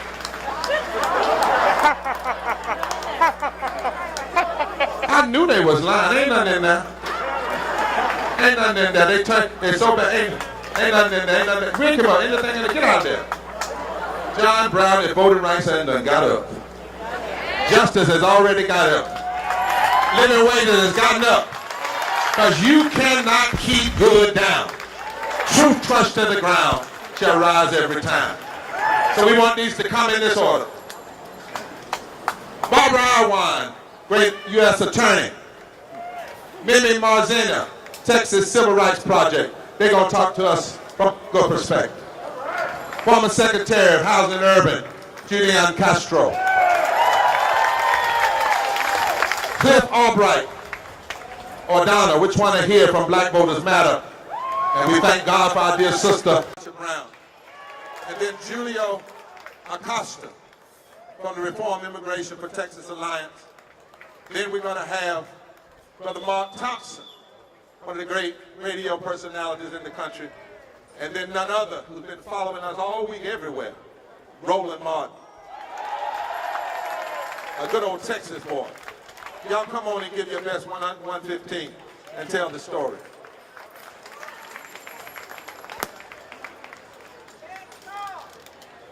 Hey, Texas! Oh, you look beautiful out there. Thank you.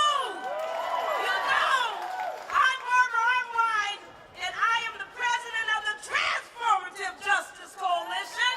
I'm joined by my co-leader, Daryl D. Jones, Esquire. Yeah, there's some good lawyers out there, and we are some of them. But I just want to say one thing. We were with Reverend Barber 2 weeks ago, 3 weeks ago, when we all got arrested with Reverend Jackson in Washington, D.C. We were together, believe it or not, on Monday in Phoenix when we got arrested again. Oh, and guess what? Where are we right now? We're here in Texas. We got a word. We got a word for the U.S. Senate. And it's time for you to do your job. Pass the Foreign People Act now. Pass D.C. statehood now. Pass the John Lewis Voting Rights Investment Act now. We know that if John Lewis was here, where he would be at this moment, he would be standing next to you. We know that if Lyndon Baines Johnson was here, he would be standing right here saying, free to vote, free to vote, free to vote, free to vote. Give it up for Barbara Arwine, Transformative Justice Network. Good morning. I'm Mimi Marziani. I'm an attorney and I'm the president of the Texas Civil Rights Project. So, all you Texans probably remember that when Greg Abbott was Attorney General, he used to brag, I wake up in the morning, I go to the office and I sue the federal government. That was the Obama administration. I mean, you can say a lot of things about that, but that's Texas grit, right?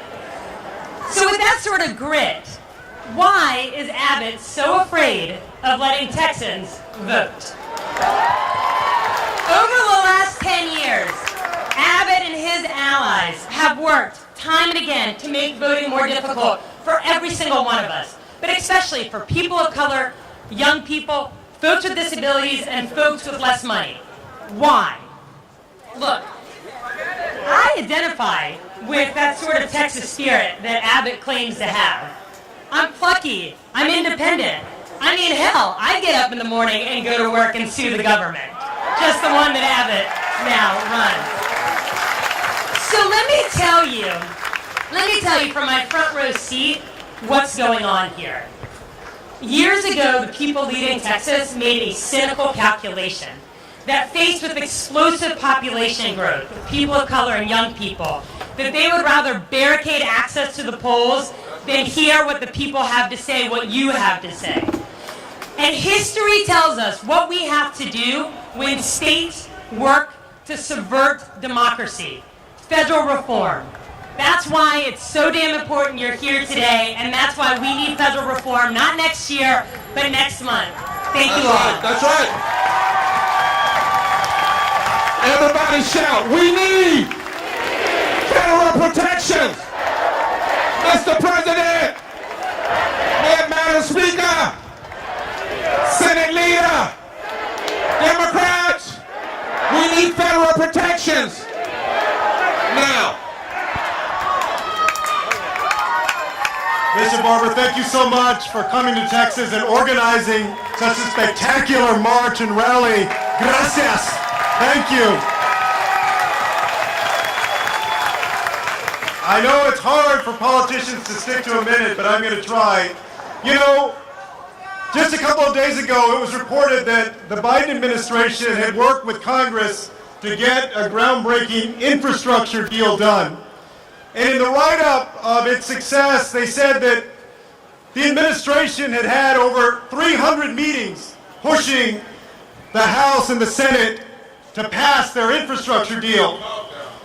We're here today in Texas with a loud and clear voice to tell President Biden and Congress that we need you to meet 300 times to work on the For the People Act and the John Lewis Voting Rights Advancement Act. We need you to work on raising the minimum wage and fighting climate change and protecting workers and protecting immigrants and creating an America where everyone counts. That's what we're here fighting for. Thank you so much for being a part of it. Gracias.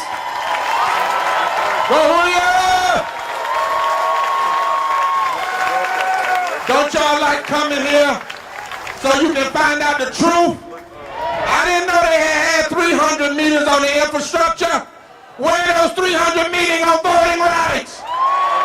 And then in the filibuster, say we want our 300 and whatever else it takes. And we want it now. Hi everyone, I'm Deanna LaFay, the state coordinator for Black Voters Matter. And I always like to start with either a story or a scripture. So today I'm going to be reading from Joshua 10, 12 through 14. Then Joshua spoke to the Lord in that day when the Lord delivered up the Amorites before the children of Israel. And he said in the sight of Israel, sun stand still over Gibeon and moon in the valley of Ajalon. So the sun stood still and the moon stopped to the people and had revenge upon their enemies. And there has not been a day like that before or after that the Lord heeded the voice of man. The Lord fought for Israel. Wow. My heart is full of hope and joy today. And I can sense in my spirit that a door is opening before us. But that only matters if we fully recognize the power of the moment we're in. It's our generation's turn to secure the rights and freedoms that have eluded us far too long. And it's imperative that we acknowledge the wisdom, love, and strategy passed down by our elders. No more will we politely ask for that which we should possess at birth. Anyway. The Voting Rights Act of 1965 was intended to create and preserve access to democracy regardless of race, age, education, or socioeconomic status. But over the past few decades, we've seen a relentless organized effort to suppress the voices of those the VRA was meant to protect. They've already declared war on our communities, and we must unify ourselves and make a demand on the creative, loving, and omnipotent spirit that lives within us. We must rise up as a moral army and trust that there's protection and provision guaranteed for those who walk in their purpose. Victory is inevitable if we fortify our minds, purify our hearts, and ground our spirits in the will of the Father. As always, remember that we are the remedy to what ails this country. Yes, ma'am. Hi, y'all. My name is Julio Acosta. I'm with Reform Immigration for Texas Alliance, a project of the Border Network for Human Rights. We're a coalition of immigrant rights organizations across Texas. We are living in historic times. Many of our ancestors made sacrifices so that we could even get the right to vote. Some paid the ultimate price. We applaud and send light and love to everyone across the state, around the nation, and around the world that is defending democracy. Abbott, his co-conspirators and enablers are not only attacking our communities by trying to disenfranchise us. When I pause and raise my fist, y'all yell shame. He's attacking immigrant communities by trying to take away the licenses of the child care facilities that take care of migrant children. Shame! He's using our taxpayer money to illegally build a racist, white supremacist border wall. Shame! He's directing the Department of Public Safety to racially profile vehicles that seem like they have undocumented passengers. Shame! He invited a twice impeached ex-president to push lies and false propaganda about our border communities. Shame! We are not just asking for protection of our immigrant communities. We are demanding what is morally fair and just of the U.S. Congress and the President. A pathway to citizenship for the more than 11 million, proper unification of families, demilitarization of our border communities, and accountability of law enforcement. Thank you. Give it up. Mark Thompson. We bless Dr. Barber and Dr. Theo Harris for calling us here. It is appropriate the comparison to Selma and Montgomery, the march. For the original plan was a Black Lives Matter march. The plan was to march the casket of Jimmy Lee Jackson from Selma to Montgomery and lay it at the steps of the Capitol to hold Governor Wallace accountable for what he had done. It is also appropriate that we argue to end the filibuster right here in Texas, because much of the meaning of the filibuster began right here in Texas. The filibuster got its name from a group of people known as filibusterers. And they used to go into Central America and South America, all over Latin America, and try to annex countries to become slave states of the Confederacy. They were the ones, the filibusterers. The people in Central America referred to them as filibusteros. They were the ones that lobbied for the annexation of Texas as a slave state into the Union. And so the filibuster then was about slavery. The filibuster today is about slavery. The filibuster represents a small group of white men preventing a majority from voting. And there's another name for that, and we call it apartheid. But we know insurrections never win. Only resurrections win. This is a moral resurrection and an example of Dr. King's beloved community. We are loved. And so we say to the governor and to the state legislature, this is real love. This is the beloved community. If you're looking for real love, what you see today is exactly what you get. God bless you all. Forward together. No step back. Say, Mom. So this is what real love looks like. A son of Texas is coming now. None other than Roland Martin. Unscripted. The Reverend Barber called me and said, should we do this? I said, when are we going? I told him, I said, that's where I'm from, but see, I'm not just from Houston, born and raised. This is my voter registration card. I'm still registered in Dallas County. And so when we talk about why we are here, I'm not just here for me. I'm here for my nieces Chloe and Anastasia and Atlantis and Trey and Faith and Solomon and Michaela and Chelsea and Rachel and Raquel and Elizabeth and Chris and Jeremy, for my 74-year-old parents who still work the polls in Dallas. That's why I'm here. This requires people today to care enough to fight for what's right. And there's got to be modern day shamers. If you read 2 Samuel, what you'll see, there was a field of lentils. And the Israelis, they said, you know what, we're going to run past it because it wasn't important. There are some Democrats in this country that say voting rights is not important. I dare say this is the fight that we must have, we must be engaged in. We must challenge every weak Democrat, every sorry Republican, every silent independent, that you will not stand in the way of our right to vote. In the words of my frat brother, Berkeley Woodson Taney, I'm an alpha, he said we will fight until hell freezes over, and then we will fight on the ice. Yeah!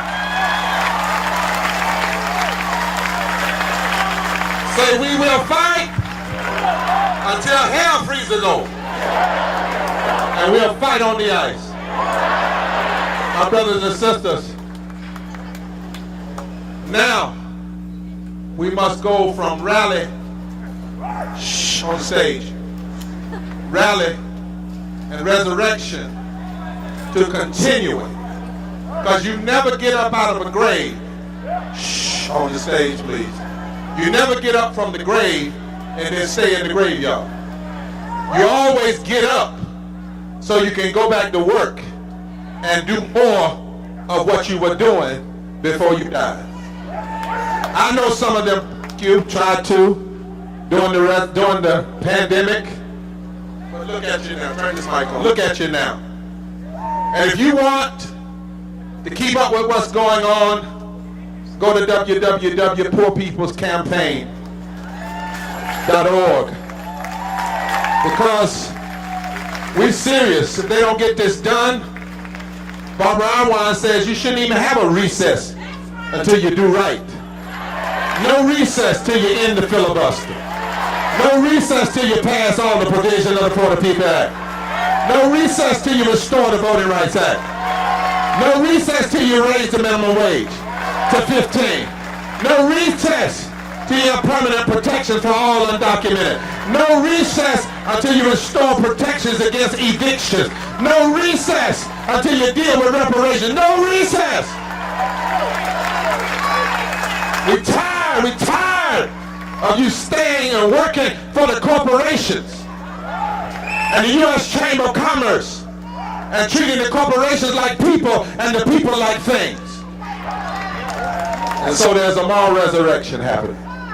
Go to www.poorpeoplescampaign.org now. We leave from here.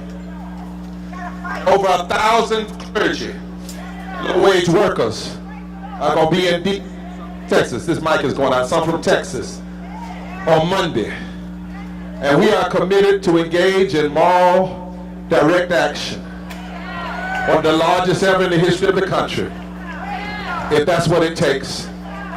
That's what it takes. I'd rather have on handcuffs than let people change up this market.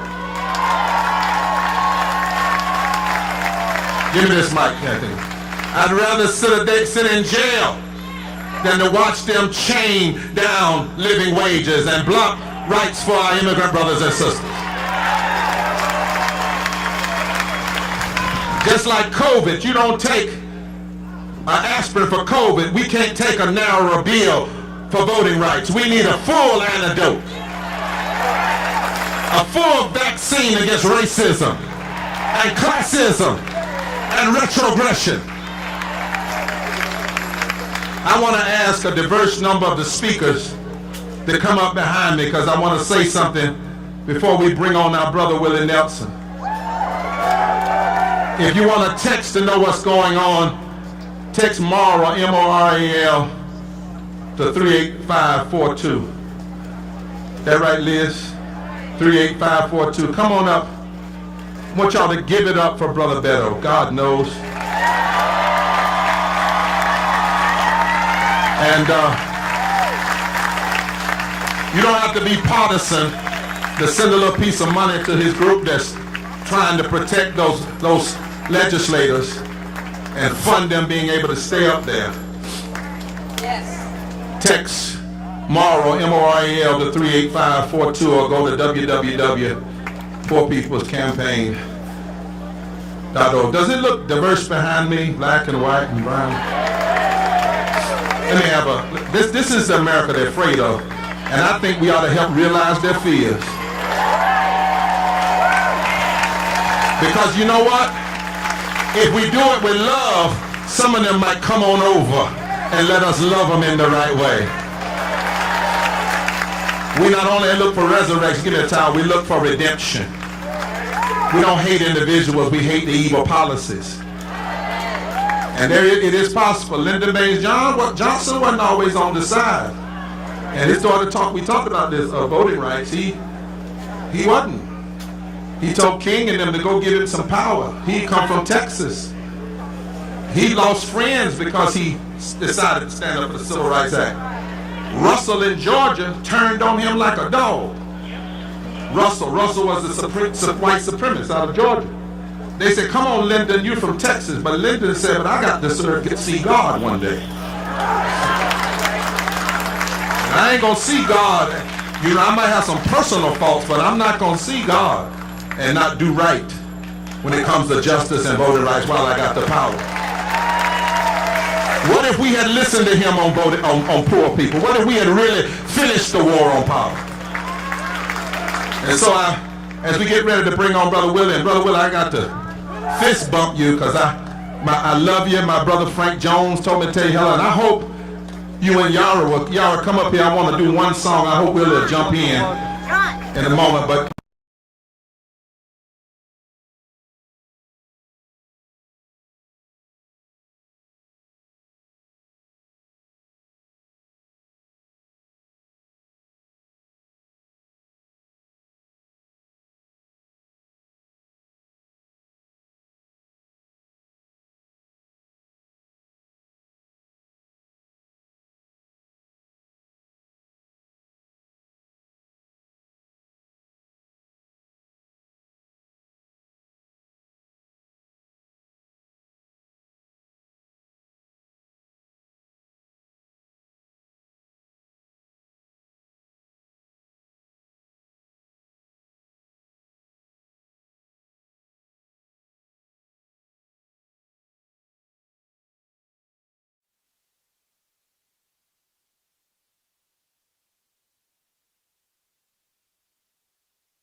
this country on higher ground.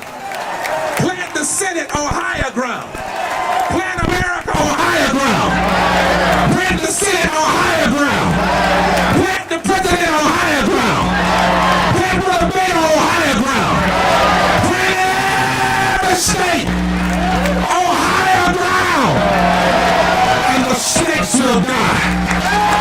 justice will live. Oh, we love you. God bless you. God bless you. Y'all come to the mic. Where's Brother Willie? I don't want to get too COVID close to him. Brother Willie! Give me that hand up. Let me put my mask on for Brother Willie. I'm going to put my mask on for you out there. He said, I'm fine. Well, I've been double shot. You been double shot? Well, I've been double shot too, but one time I almost got double shot trying to, well, I wasn't a preacher then, chase a nigga's daughter, and he had a shotgun, and you know how that happens. Lord, but come here, y'all. How about it we share, we must overcome. Come on, musicians. Also, let me say this. Yes, sir. Reverend Barber, I want to thank you for all the help you've been to America's farmers. Oh, yes, sir. You have stood up for them for years, and we appreciate it. All of us do. Thank you. Thank you, Will. We must overcome. Come on, y'all. We must overcome. Everybody. We must overcome.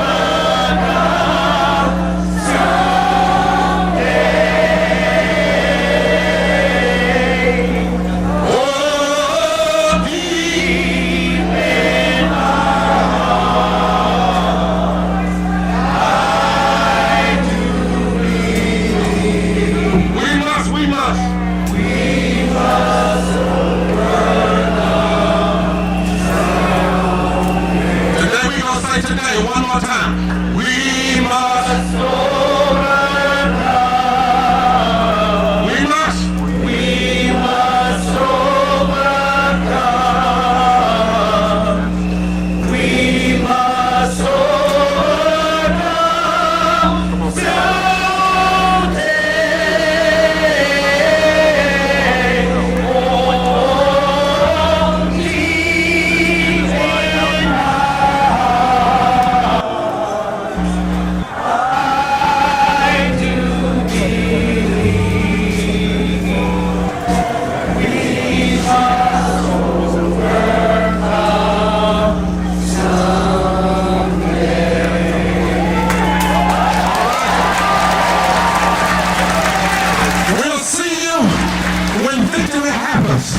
We'll see you in Washington, D.C. You are the moral resurrection, and the nation will never be the same. The right time to do right is right now. I give you our country brother from Texas, none other than Brother Willie Nelson.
River don't run dry. You're all I got, take care of me. Whiskey River, take my mind. Don't let her memory torture me. Whiskey River.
tonight called Vote 'Em Out. If you don't like who's in there, vote 'em out. That's the biggest gun got called the ballot box. So if you don't like who's in there, if you don't like who's in there, vote 'em out. That's what election day is all about.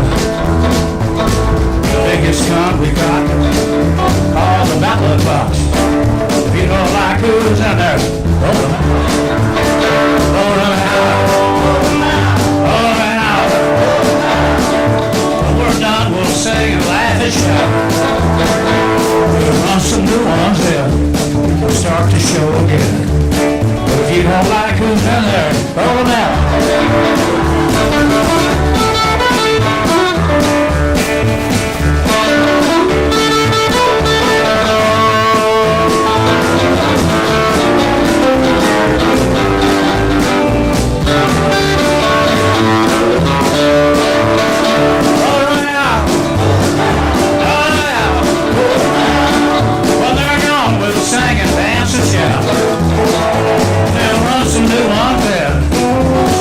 Show again.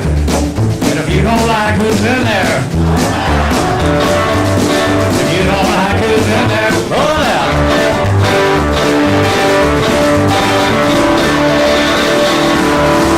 Thank y'all very much. We love you. Thank you.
Yes, sir.